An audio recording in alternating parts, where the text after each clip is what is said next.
ಜನವು ಆವುದನು ಕಾಣದೊಡಂ ಅಟೆಯಂ ನಂಬುವುದು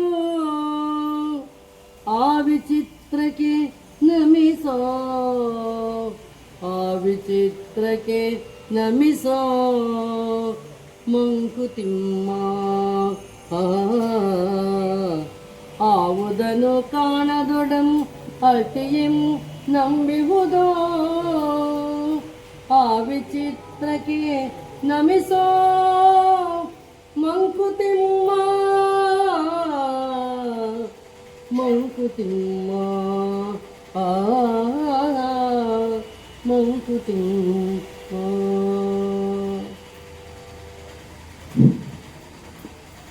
ಎಲ್ಲ ಆಸ್ತಿಕ ಬಂಧುಗಳ ನಂಬಿಕೆಯ ಸಂಕೇತವಾಗಿರುವಂತಹ ಶ್ರೀ ಜನಾರ್ದನ ಸ್ವಾಮಿ ದೇವರಿಗೆ ಸಾಷ್ಟಾಂಗ ಪ್ರಣಾಮಗಳನ್ನು ಸಲ್ಲಿಸ್ತಾ, ಗಮಕ ಕಲಾ ಪರಿಷತ್ತು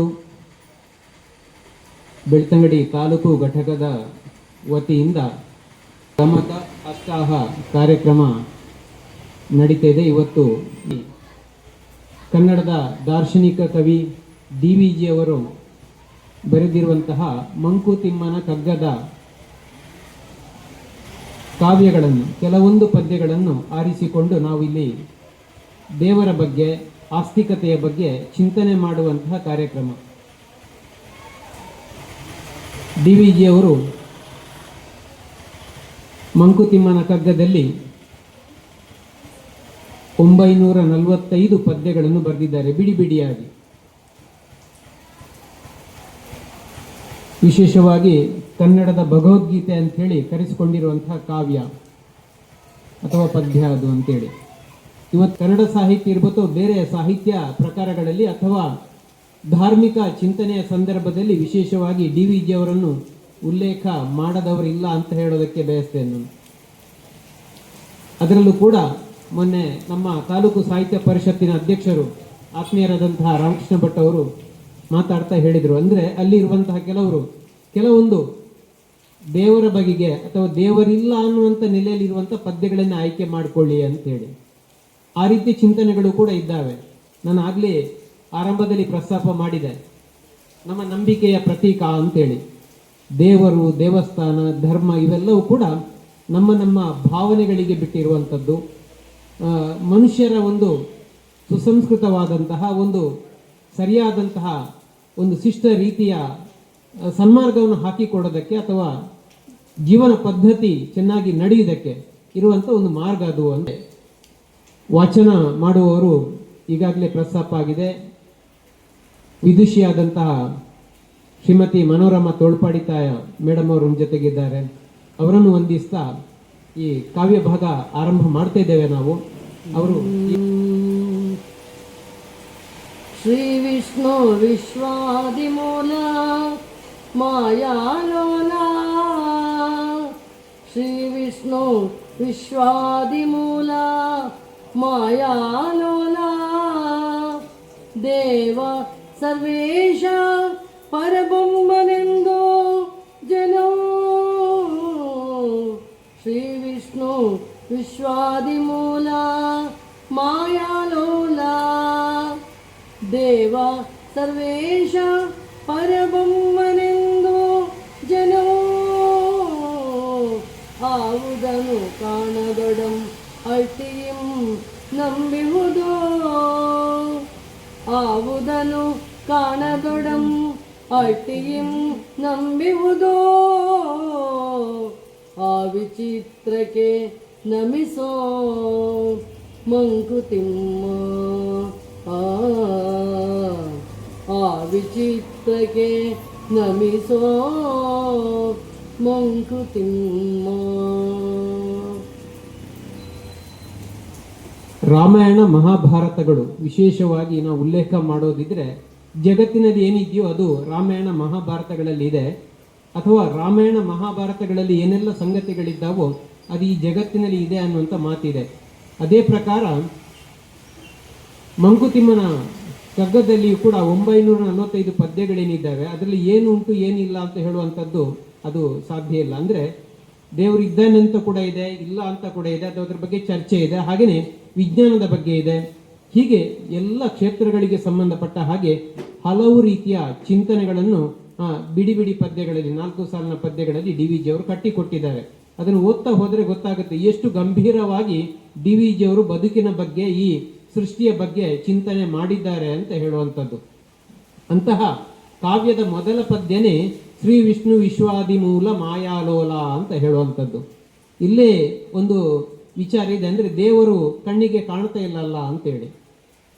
ನಿನ್ನೆಯ ಸುದ್ದಿ ಉದಯ ಪತ್ರಿಕೆಯಲ್ಲಿ ವಾಸುದೇವರಾವ್ ಕಕ್ಕೆನೀಜಿಯವರು ಒಂದು ಧರ್ಮದ ಬಗ್ಗೆ ಒಂದು ಚಿಂತನೆ ಲೇಖನ ಸಣ್ಣದು ಬರೆದಿದ್ದಾರೆ. ಕಳೆದ ವಾರ ಅಥವಾ ಹಿಂದಿನ ವಾರ ಅಂತ ಕಾಣ್ತೇನೆ. ನಾನು ದೇವರೆಂಬುದೇನು ಅದು ಅನ್ನುವಂಥದ್ದು ಈ ಡಿ ವಿ ಜಿ ಅವರ ಪದ್ಯವನ್ನೇ ಗಮನದಲ್ಲಿ ಇಟ್ಟುಕೊಂಡು ಆ ಪದ್ಯ ಮುಂದಕ್ಕೆ ಬರ್ತದೆ. ಅದರ ಶೀರ್ಷಿಕೆ ಇಟ್ಟುಕೊಂಡು ನಾನು ಕೂಡ ಒಂದು ಚಿಂತನೆ ಮಾಡಿದ್ದಿದೆ. ಹೀಗೆ ಆದಿಯಿಂದಲೂ ಕೂಡ ದೇವರ ಬಗ್ಗೆ ಗಂಭೀರವಾಗಿ ಚಿಂತನೆ ಮಾಡಿದವರಿದ್ದಾರೆ. ಆದರೆ ನಾನು ಎಷ್ಟೋ ಸಂದರ್ಭದಲ್ಲಿ ಹೇಳಲಿಕ್ಕೆ ಉಂಟು, ದೇವರನ್ನು ಕಂಡುಕೊಂಡವರಿಲ್ಲ, ಖಂಡಿತ ಇಲ್ಲ ಅಂತ ನನಗೆ ಅನ್ನಿಸುವುದು. ದೇವರನ್ನು ಕಂಡುಕೊಳ್ಳುವ ಪ್ರಯತ್ನದಲ್ಲಿ ಬಹಳಷ್ಟು ದೂರ ಸಾಗಿದವರಿದ್ದಾರೆ, ಆದರೆ ಕಂಡುಕೊಂಡದ್ದು ಖಂಡಿತ ಇಲ್ಲ ಅಂತ ಹೇಳುವಂಥದ್ದು. ಇಲ್ಲಿರುವಂಥ ಪದ್ಯದ ತಾತ್ಪರ್ಯ ಕೂಡ ಅದೇ ಇದೆ. ನಾವು ಶ್ರೀ ವಿಷ್ಣು ವಿಶ್ವಾದಿ ಮೂಲ, ಇಡೀ ಜಗತ್ತಿಗೆ ಜಗತ್ತಿನ ಆದಿ ಯಾರು ಅಂತ ಕೇಳಿದರೆ ಭಗವಂತ ವಿಷ್ಣು ಅಂತೇಳಿ ನಮ್ಗೆ ಗೊತ್ತಿದೆ. ಏನು ಭಗವದ್ಗೀತೆ ಬೇರೆ ಬೇರೆ ಹಿನ್ನೆಲೆಯಲ್ಲಿ ನಾವು ಏನು ಚರ್ಚೆ ಮಾಡುವಂಥದ್ದು, ವ್ಯಾಖ್ಯಾನ ಮಾಡುವಂಥದ್ದಿದೆ. ಭಗವಂತ ದಶಾವತಾರಿ ಅಂತೇಳಿ ವಿಷ್ಣುವಿನ ದಶಾವತಾರಗಳ ಬಗ್ಗೆ ಎಲ್ಲ ನಾವು ಕೇಳಿದ್ದೇವೆ, ನಮ್ಗೆ ಗೊತ್ತಿದೆ. ಇಲ್ಲಿ ಕೂಡ ಅದನ್ನೇ ಹೇಳ್ತಾರೆ, ಆ ವಿಷ್ಣು ಇಡೀ ವಿಶ್ವದ ಆದಿ ಮೂಲ, ಅವನು ಮಾಯಾಲೋಲ ಅಂದ್ರೆ ಮಾಯಾವಿ, ನಮಗೆ ಕಾಣಿಸ್ತೇ ಇಲ್ಲ. ದೇವ ಸರ್ವೇಶ ಪರಬೊಮ್ಮನೆಂದು ಜನಂ ಆವುದನು ಕಾಣದೊಡಂ ಅಳ್ತಿಯಂ ನಂಬಿಹುದು.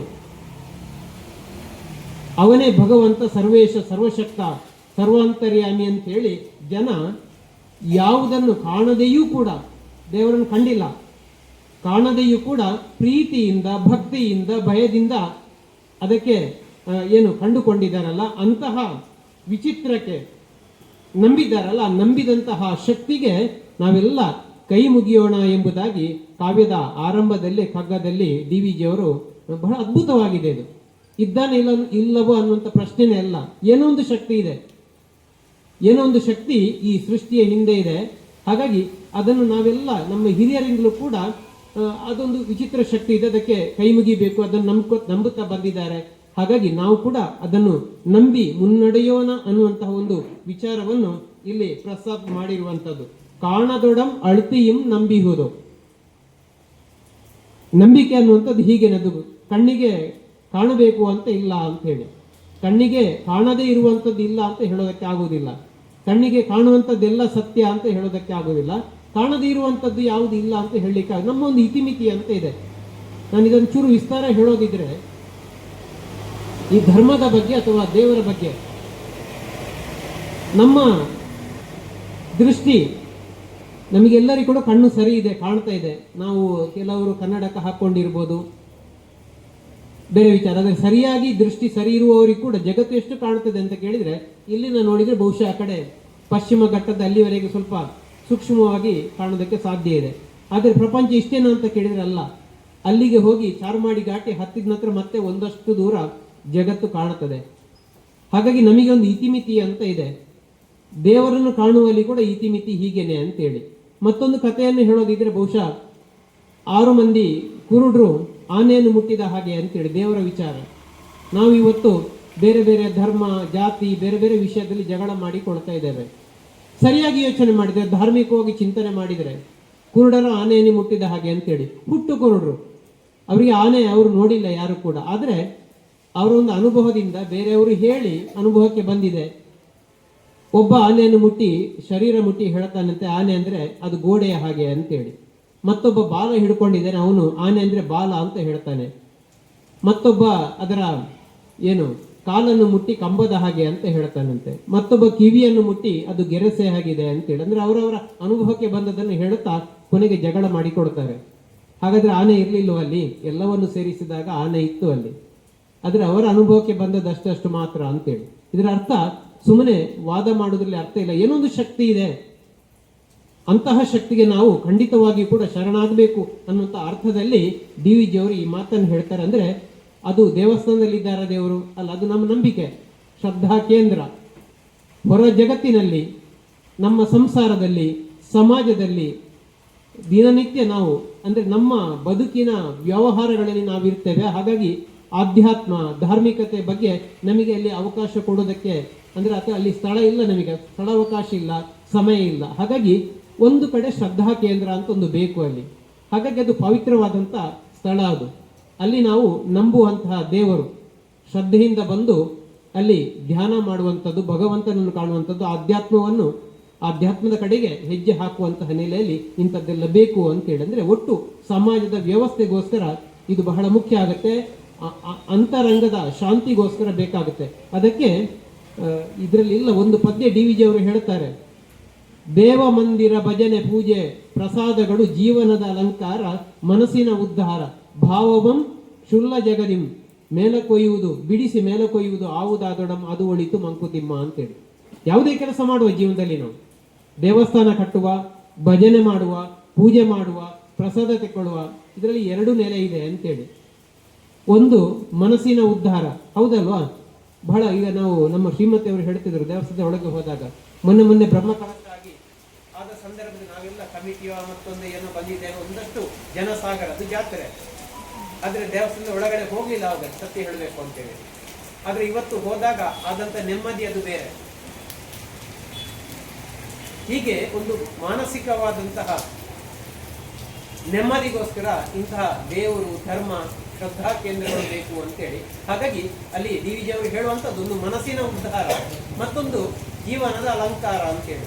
ಲೌಕಿಕ ಮತ್ತು ಅಲೌಕಿಕ ಈ ಎರಡರ ಸಂಬಂಧ ಇದೆ ಅಂತೇಳಿ. ಹಾಗಾಗಿ ಶುಲ್ಲ ಜಗದಿಂ ಭಾವವಂ ಬಿಡಿಸಿ ಮೇಲ ಕೊಯ್ಯುವುದು. ನಮ್ಮ ಭಾವನೆಗಳನ್ನು ಶುದ್ರವಾದಂಥ ಜಗತ್ತಿದೆ. ಇಲ್ಲಿ ಒಳ್ಳೆದಿದೆ, ಕೆಟ್ಟದಿದೆ, ಹೂವು ಇದೆ, ಮುಳ್ಳು ಇದೆ, ಕಲ್ಲು ಇದೆ, ಬೆಟ್ಟ ಇದೆ, ಕಣಿವೆ ಇದೆ, ಸಾಮಾನ್ಯವಾದಂಥ ಸಾಧು ಮೃಗಗಳಿದ್ದಾವೆ, ಕ್ರೂರ ಮೃಗಗಳಿದ್ದಾವೆ, ವಿಷ ಜಂತುಗಳಿದ್ದಾವೆ. ಯಾವುದಿಲ್ಲ ಹೇಳಿ ಇಲ್ಲಿ? ಈ ಜಗತ್ತಿಗೆ ಎಲ್ಲವೂ ಬೇಕು ಅಂತೇಳಿ ಯಾವುದೋ ಆ ಕಾರಣದ ಶಕ್ತಿ ಸೃಷ್ಟಿ ಮಾಡಿದ್ದಾನೆ. ಆದರೆ ಮನುಷ್ಯರಾದಂಥ ನಮಗೆ ಒಳ್ಳೆಯದು ಬೇಕು. ಹಾಗಾಗಿ ಆ ಒಳ್ಳೆಯದನ್ನು ಮಾಡುವಂಥದ್ದು, ಶುದ್ಧ ಜಗತ್ತಿನಿಂದ ಮನಸ್ಸನ್ನು, ಭಾವನೆಗಳನ್ನು ಅಥವಾ ಭಾವವನ್ನು ಮೇಲಕೊಯ್ಯುವುದು ಆವುದಾದೊಡಂ ಅದು ಒಳಿತು. ಅಂತಹ ಯಾವುದೇ ಕೆಲಸ ಮಾಡಿ, ನೀವು ಪ್ರಸಾದ ತಗೊಳ್ಳಿ, ಪೂಜೆ ಮಾಡಿ, ದೇವಸ್ಥಾನ ಕಟ್ಟಿಸಿ, ಯಾವುದೇ ಚಟುವಟಿಕೆಯನ್ನು ಮಾಡಿ, ಅದರಿಂದ ಜೀವ ಜಗತ್ತಿಗೆ ಮತ್ತು ನಮ್ಮ ಸಮಾಜಕ್ಕೆ ಯಾವುದೇ ರೀತಿಯ ತೊಂದರೆ ಆಗದ ಹಾಗೆ ಇದ್ದುಕೊಂಡು ನಮ್ಮ ಭಾವನೆಗಳು ಮೇಲ್ಮುಖವಾಗಿ ಹೋದದ್ದೇ ಆದರೆ ಅಂಥ ಕೆಲಸ ಯಾವುದಾದ್ರೂ ಸರಿ, ಅದು ಒಳ್ಳೆಯದು ಅನ್ನುವಂಥ ವಿಚಾರವನ್ನು ಡಿ ವಿ ಜಿ ಅವರು ಕಗ್ಗದಲ್ಲಿ ಅದ್ಭುತವಾಗಿ ಹೇಳಿದ್ದಾರೆ. ಇದೆಲ್ಲ ಈ ಹಿನ್ನೆಲೆಯಲ್ಲಿ ಇಲ್ಲಿ ಆ ಒಂದು ಅದ್ಭುತವಾದಂತಹ ಮಾಯಾಶಕ್ತಿ ಶ್ರೀ ವಿಷ್ಣು ಭಗವಂತ ಯಾರಿದ್ದಾರೆ ಅವರಿಗೆ ನಾವು ನಮಿಸ್ತಾ ನಮ್ಮ ಇವತ್ತಿನ ಗಮಕ ವಾಚನವನ್ನು ಮುಂದುವರಿಸುತ್ತಿದ್ದೇವೆ. ದೇವರೆಂಬುದೇನು ಕಗ್ಗತ್ತಲೆಯ ಗವಿಯೇ, ನಾವರಿಯಲಾರದೆಲ್ಲದರೊಟ್ಟು ಹೆಸರೇ. ದೇವರೆಂಬುದೇನು ಕಗ್ಗತ್ತಲೆಯ ಗವಿಯೇ, ನಾವರಿಯಲಾರದೆಲ್ಲದರೊಟ್ಟು ಹೆಸರೇ. ಕಾವನುರ್ವನಿರಲ್ಕೆ ಜಗದ ಕಥೆಯೇಕಿಂತು, ಸಾವು ಹುಟ್ಟುಗಳೇನು ಮಂಕುತಿಮ್ಮ. ಕಾವನುರ್ವನಿರಲ್ಕೆ ಜಗದ ಕಥೆಯೇಕಿಂತು, ಸಾವು ಹುಟ್ಟುಗಳೇನು ಮಂಕುತಿಮ್ಮ. ಸಾವು ಹುಟ್ಟುಗಳೇನು ಮಂಕುತಿಮ್ಮ, ಮಂಕುತಿಮ್ಮ. ದೇವರೆಂಬುದೇನು ಕಗ್ಗತ್ತಲೆಯ ಗವಿಯೇ. ಅದ್ಭುತವಾದಂಥ ಪದ್ಯ ಇದು. ದೇವರಿದ್ದಾನೆ, ದೇವರು ಒಳ್ಳೇದು ಮಾಡ್ತಾನೆ ಅಂತ ಆದ್ರೆ ಜಗತ್ತು ಯಾಕೆ ಹೀಗೆ ಇರಬೇಕು ಅಂತ ಹೇಳುವಂಥದ್ದು ಅಲ್ವಾ? ಕೆಲವರು ಪ್ರಾರ್ಥನೆ ಅವರಿಗೆ ಬೇಕಾದಾಗ ಎಲ್ಲರೂ ಪ್ರಾರ್ಥನೆ ಮಾಡ್ತಾರೆ. ವೈರಿಗಳು, ಪರಸ್ಪರ ವೈರಿಗಳು, ನನಗೆ ಒಳ್ಳೇದಾಗ್ಲಿ ಅಥವಾ ಅವನಿಗೆ ಕೆಟ್ಟದ್ದಾಗ್ಲಿ ಅಂತೇಳಿ ಒಬ್ಬ ಹರಕೆ ಹೊತ್ಕೊಂಡ್ರೆ ಮತ್ತೊಬ್ಬ ಅದೇ ರೀತಿಯಲ್ಲಿ ಹರಕೆ ಹೊತ್ಕೊಳ್ತಾರೆ. ಯಾವುದನ್ನು ದೇವರು ಸರಿ ಮಾಡುವಂಥದ್ದು? ಕೆಲವರು ಮಳೆ ಬರುವುದು ಬೇಡ ಅಂತ ಪ್ರಾರ್ಥನೆ ಮಾಡ್ತಾರೆ. ಇವತ್ತು ನಮ್ಮ ಮನೆಯಲ್ಲಿ ಕಾರ್ಯಕ್ರಮ ಇದೆ, ಸತ್ಯನಾರಾಯಣ ಪೂಜೆ ಇಟ್ಟುಕೊಂಡಿದ್ದೇವೆ, 1000 ಜನ ಕರೆದಿದ್ದೇವೆ, ಊಟ ಹಾಕಬೇಕು, ಮೋಡ ಕವಿದಿದೆ, ದೇವರಲ್ಲಿ ಪ್ರಾರ್ಥನೆ ಮಾಡಿ ಇವತ್ತು ಮಳೆ ಬರುವುದು ಬೇಡ, ನಮ್ಮ ಪ್ರಾರ್ಥನೆಯನ್ನು ಮನ್ನಿಸಬೇಕು ಅಂತ ಹೇಳಿ ದೇವರಲ್ಲಿ ಪ್ರಾರ್ಥನೆ ಮಾಡಿಕೊಂಡ್ರೆ ಪಾಪ ಆ ಕಡೆ ಬಿತ್ತನೆ ಮಾಡುವಂತಹ ಒಬ್ಬ ಕೃಷಿಕ ಮಳೆ ಇಲ್ಲದೆ ಒದ್ದಾಡ್ತಾ ಇದ್ದಾನೆ, ಪ್ರಾರ್ಥನೆ ಮಾಡ್ಕೊಂಡಿದ್ದಾನೆ. ದೇವರು ಜನಾರ್ದನ ಯಾರಿಗೆ ಅಂತೇಳಿ ಈಗ ವರ ಕೊಡಬೇಕು ಅಥವಾ ಆಶೀರ್ವಾದ ಮಾಡಬೇಕು, ಈ ಸಮಸ್ಯೆ ಇದೆ ನೋಡಿ. ಹಾಗಾಗಿ ದೇವರೆಂಬುದದೇನು ಕಗ್ಗತ್ತಲೆಯ ಗವಿಯೇ, ನಾವು ಕಾಣಲಾರದೆಲ್ಲದರ ಒಟ್ಟು ಹೆಸರೇ ಅಲ್ವಾ. ಒಂದು ಗವಿ ಅಥವಾ ಗುಹೆಗೆ ಹೋದ್ರೆ ಅಲ್ಲಿ ಯಾವುದೇ ಬೆಳಕಿರುವುದಿಲ್ಲ. ಬೆಳಕಿರದೇ ಇರುವಲ್ಲಿ ಯಾವುದನ್ನಂತ ಹೇಳಿ ನಾವು ಹೇಗೆ ಅಂತ ಗುರುತಿಸುವುದು, ಏನಂತ ಕರೆಯುವುದು? ಹಾಗಾಗಿ ನಾವು ಕಾಣಲಿಕ್ಕೆ ಸಾಧ್ಯ ಆಗದೇ ಇರುವಂಥದ್ರ ಎಲ್ಲದರ ಒಟ್ಟು ಹೆಸರು ಅಂತ ಹೇಳುವಂಥದ್ದು ಅಂತ ಹೇಳಿ ಮುಂದಕ್ಕೆ ಹೇಳ್ತಾರೆ, ಕಾವನೊರುವ ನೀರಲಿಕ್ಕೆ ಜಗದ ಕಥೆ ಏಕಿಂತು. ಕಾಪಾಡುವಂತ ಭಗವಂತ ಇದ್ದಾನೆ ಅಂತ ಆದ್ರೆ ಇದನ್ನು ಆಗ ನೆನಪು ಮಾಡಿಕೊಂಡಾಗ ಹಿಂದೆ ಬರೆದಂತೂ ಲೇಖನದ ನೆನಪಾಯ್ತು ನನಗೆ. ಒಂದು ಲೇಖನಲ್ಲಿ ಒಂದು ಪದ್ಯ ತಮಗೆಲ್ಲ ಗೊತ್ತಿರಬೇಕು, ಬಹುಶಃ ಈಗಲೂ ಇದೆ. ಇಂಥ ಪ್ರಸಂಗಗಳು ತುಂಬಾ ಆಗ್ತವೆ ನಮ್ಮ ಸುತ್ತಮುತ್ತ. ಬಹಳಷ್ಟು ಆಸ್ತಿಕ ಬಂಧುಗಳಿಗೆ ಸಾಕಷ್ಟು ತೊಂದರೆ ಆಗುವಂಥದ್ದಿದೆ. ನನಗೆ ತುಂಬಾ ನೋವಾಗಿ ಬರೆದಂತ ಒಂದು ಪದ್ಯ, ಅದು ಯಾವ ಒಂದು 8-10 ವರ್ಷಗಳ ಹಿಂದೆ ಬಹುಶಃ ನಮ್ಮ ಕರ್ನಾಟಕದಲ್ಲಿ ಒಂದು 2-3 ತಿಂಗಳ ಅಂತರದಲ್ಲಿ ಕೊಳವೆ ಬಾವಿಗೆ ಮಕ್ಕಳು ಬಿದ್ದದ್ದು. ಒಂದು ಮಗು ಬಿದ್ದು ಅವಾಗ ನಾನು ಕಾಲೇಜಿಂದ ಹೋಗಿ ಮಧ್ಯರಾತ್ರಿ ತನಕ ಅದು ಈಗ ಸಿಗ್ತದೆ ಅಂತ ಹೇಳುವಂತ ಅದಷ್ಟು ನನ್ನನ್ನು ಕಾಡ್ತಾ ಇತ್ತು. ಸರಿ ನಿದ್ದೆ ಬರ್ತಾ ಇರಲಿಲ್ಲ. ಕೊನೆಗೆ 2-3 ತಿಂಗಳು ಕಳೆದಾಗ ಆಗಸ್ಟ್ ತಿಂಗಳಲ್ಲಿ ಅಂತ ಕಾಣ್ತಿದ್ದೆ, ಎಲ್ಲ ಡೇಟ್ ಅದೆಲ್ಲ ಬರೆದಿಟ್ಟಿದೆ, ನಮ್ಮ ಮಕ್ಕಳ ಹೆಸರು ಕೂಡ ನನ್ನ ಹತ್ರ ರೆಕಾರ್ಡ್ ಇದೆ. ಮತ್ತೆ ನನ್ನನ್ನು ಕಾಡಿತ್ತ. ಹಾಗಾದ್ರೆ ಅಮ್ಮ ಹೇಳ್ತಾ ಇದ್ದಾಳೆ, ಕಷ್ಟ ಬಂದಾಗ ದೇವರನ್ನು ನೆನಪು ಮಾಡ್ಕೊಂಡು ನಾನು ರಕ್ಷಣೆ ಮಾಡ್ತಾನೆ ಅಂತ ಹೇಳಿ. ಆ ಮಕ್ಕಳು ಹೇಳುವಂಥದ್ದು, ನಾವು ಕೊಳವೆ ಬಾವಿಯೊಳಗಡೆ ಸಿಕ್ಕಾಕೊಂಡು ದೇವರನ್ನು ಎಷ್ಟು ಪ್ರಾರ್ಥನೆ ಮಾಡಿದ್ರು ಕೂಡ ದೇವರು ನಮ್ಮನ್ನು ರಕ್ಷಣೆ ಮಾಡಲಿಲ್ಲ. ಕೊನೆಗೆ ಅಮ್ಮ ನೀನಾದ್ರೂ ಬಾ ಅಂತ ಹೇಳಿ ನಿನ್ನನ್ನು ಕರೆದು ನೀನು ಬರಲಿಲ್ಲ ಅಂತ ಹೇಳಿ. ಹೌದಲ್ವಾ? ದೇವರು ಕಾಯುವ ಒಬ್ಬ ಇದ್ದಾನೆ ಅಂತ ಆದ್ರೆ ಜಗತ್ತಿನ ಕಥೆ ಯಾಕೆ ಹೀಗೆ? ಇದು ಬಹುಶಃ ಎಲ್ಲರನ್ನು ಕಾಡ್ತದೆ. ಎಷ್ಟೇ ನಂಬಿಕಸ್ಥನನ್ನು ಆಸ್ತಿಕನನ್ನು ಕೂಡ ತೊಂದರೆ ಕೊಟ್ಟಾಗ, ಹಾಗಾದ್ರೆ ನೀನೆಲ್ಲಿದೆ? ನಾನು ಇಷ್ಟು ಪ್ರಾರ್ಥನೆ ಮಾಡಿದ್ದು ಯಾರಿಗೋಸ್ಕರ? ನಾನು ಏನು ತಪ್ಪು ಮಾಡಿದೆ? ನಾನು ಯಾರಿಗೂ ತೊಂದರೆ ಕೊಟ್ಟ, ನನಗೆ ಯಾಕೆ ಈ ಶಿಕ್ಷೆ ಅನ್ನುವಂತಹ ಚಿಂತನೆಗಳು ಅಥವಾ ದೇವರ ಮೇಲಿನ ಒಂದು ರೀತಿಯ ನಿಂದನೆ ಅಲ್ಲಿ ಆರಂಭ ಆಗ್ತದೆ. ಆ ನಿಂದನೆ ಮೂಲಕ ಬಹುಶಃ ದೇವರನ್ನು ಅದು ಪ್ರಾರ್ಥನೆ ಮಾಡುವಂಥದ್ದು, ನಿಂದಾಸ್ತುತಿ.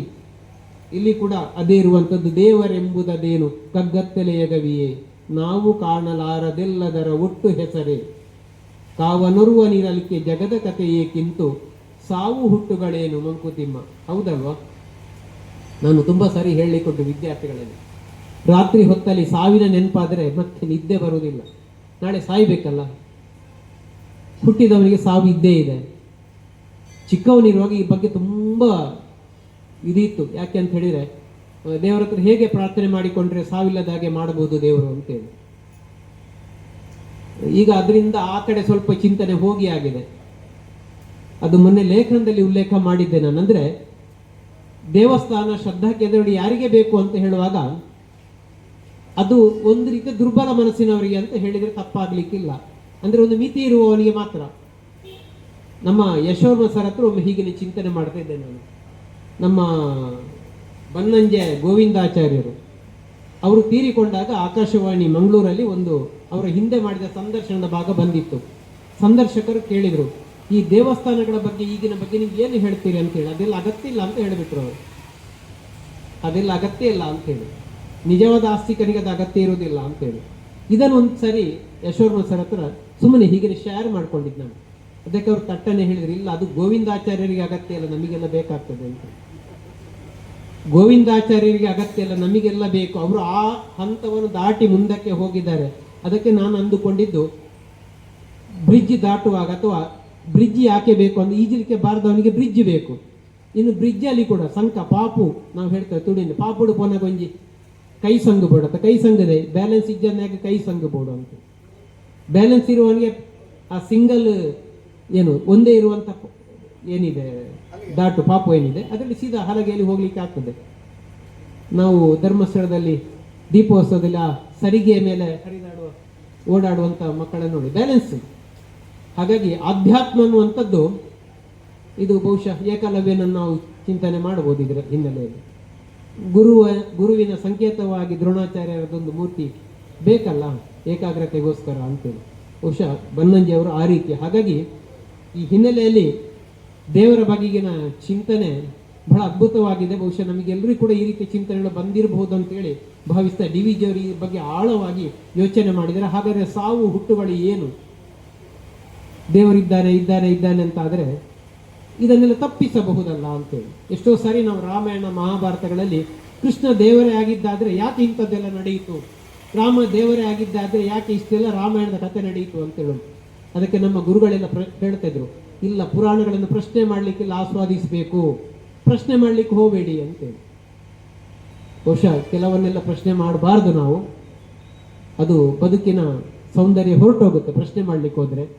ಅದನ್ನು ಇದ್ದ ಹಾಗೆಯೇ ಸ್ವೀಕರಿಸಿಕೊಂಡು ಮುನ್ನಡೆಯುವಂಥದ್ದು. ಹಾಗಾಗಿ ಸಾವು ಹುಟ್ಟುಗಳ ಬಗ್ಗೆ ಗಂಭೀರವಾಗಿ ಡಿ ವಿ ಜಿಯವರು ಚಿಂತನೆ ಮಾಡಿ ಅದರ ಆ ಕಡೆಗೆ ಆಗರೆ ದೇವರು ಯಾರು, ದೇವನಿರ್ತಾನೆ ಅಂತಾದ್ರೆ ಇದನ್ನೆಲ್ಲ ತಪ್ಪಿಸಬಹುದಲ್ವಾ ಅಂತ ಹೇಳುವಂಥ ವಿಚಾರ ಇದೆ. ಮುಂದಕ್ಕೆ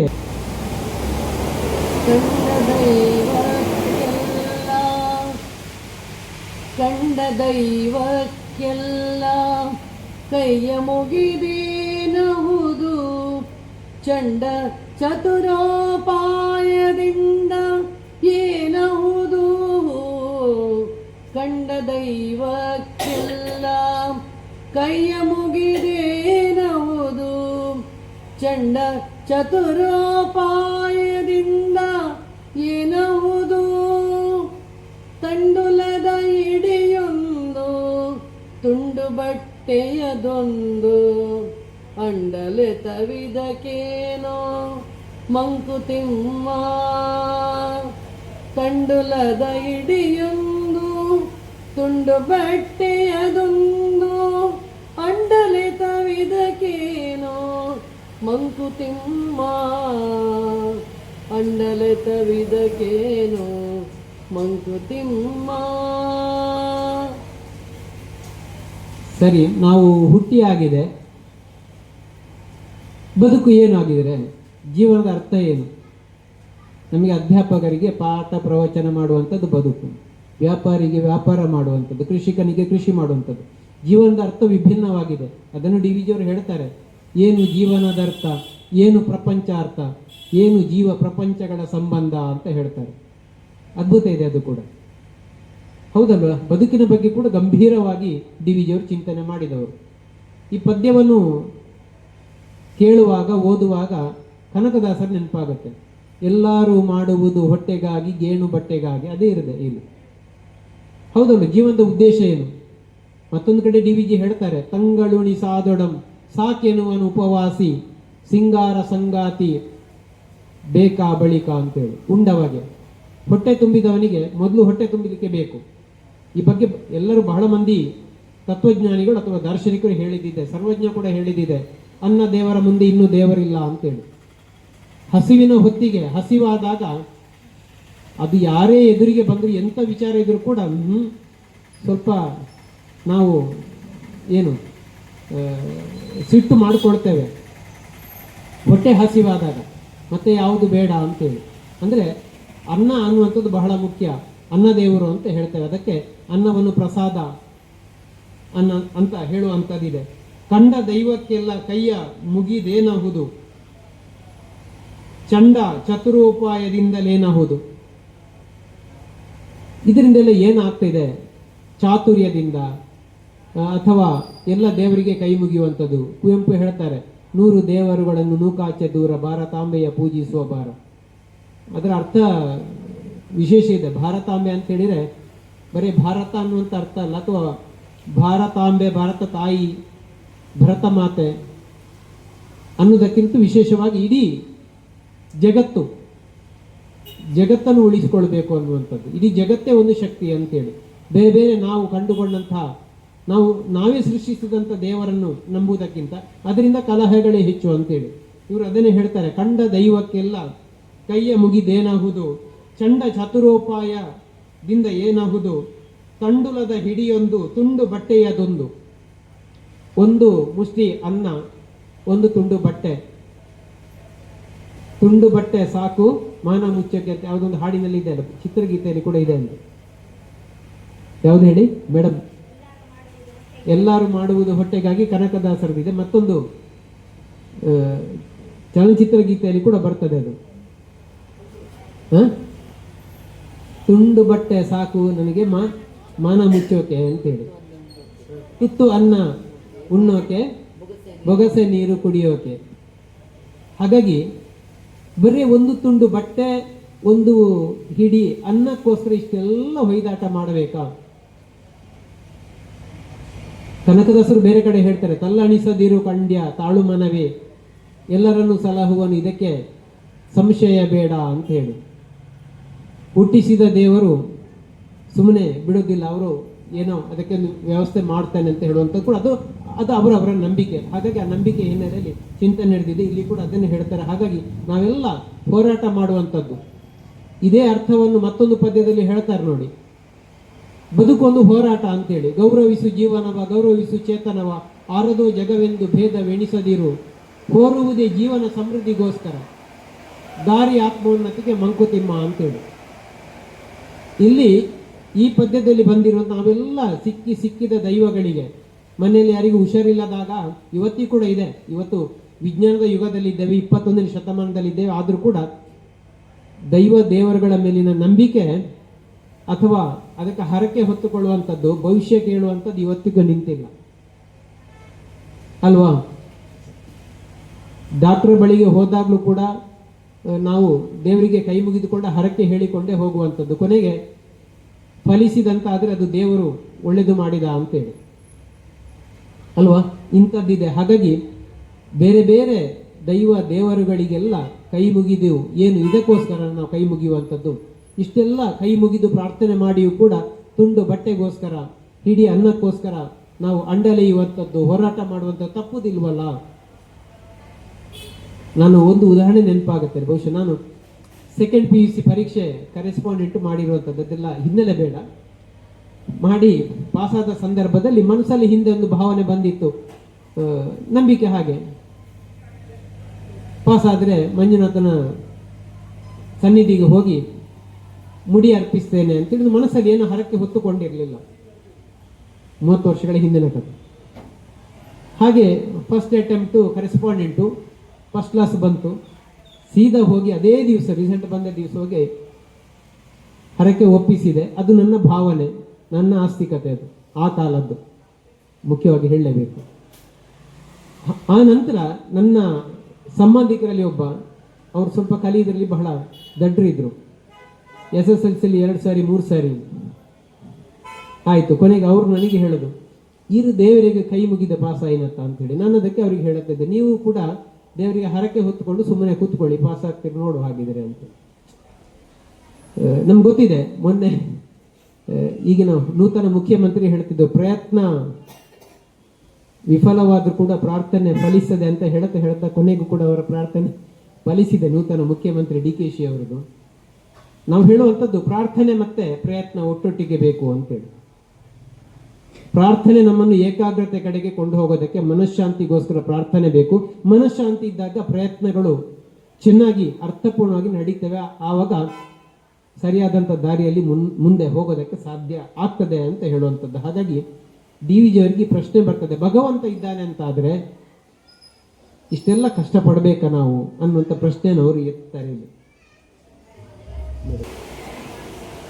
ನರ ಪರೀಕ್ಷೆಯೇ ಬೊಮ್ಮನಾಶಯವೇ, ನಮ್ಮ ಬಾಳ್ ಬರೀ ಸಮಸ್ಯೆಯೇ, ಅದರ ಪೂರಣವದಲ್ಲಿ.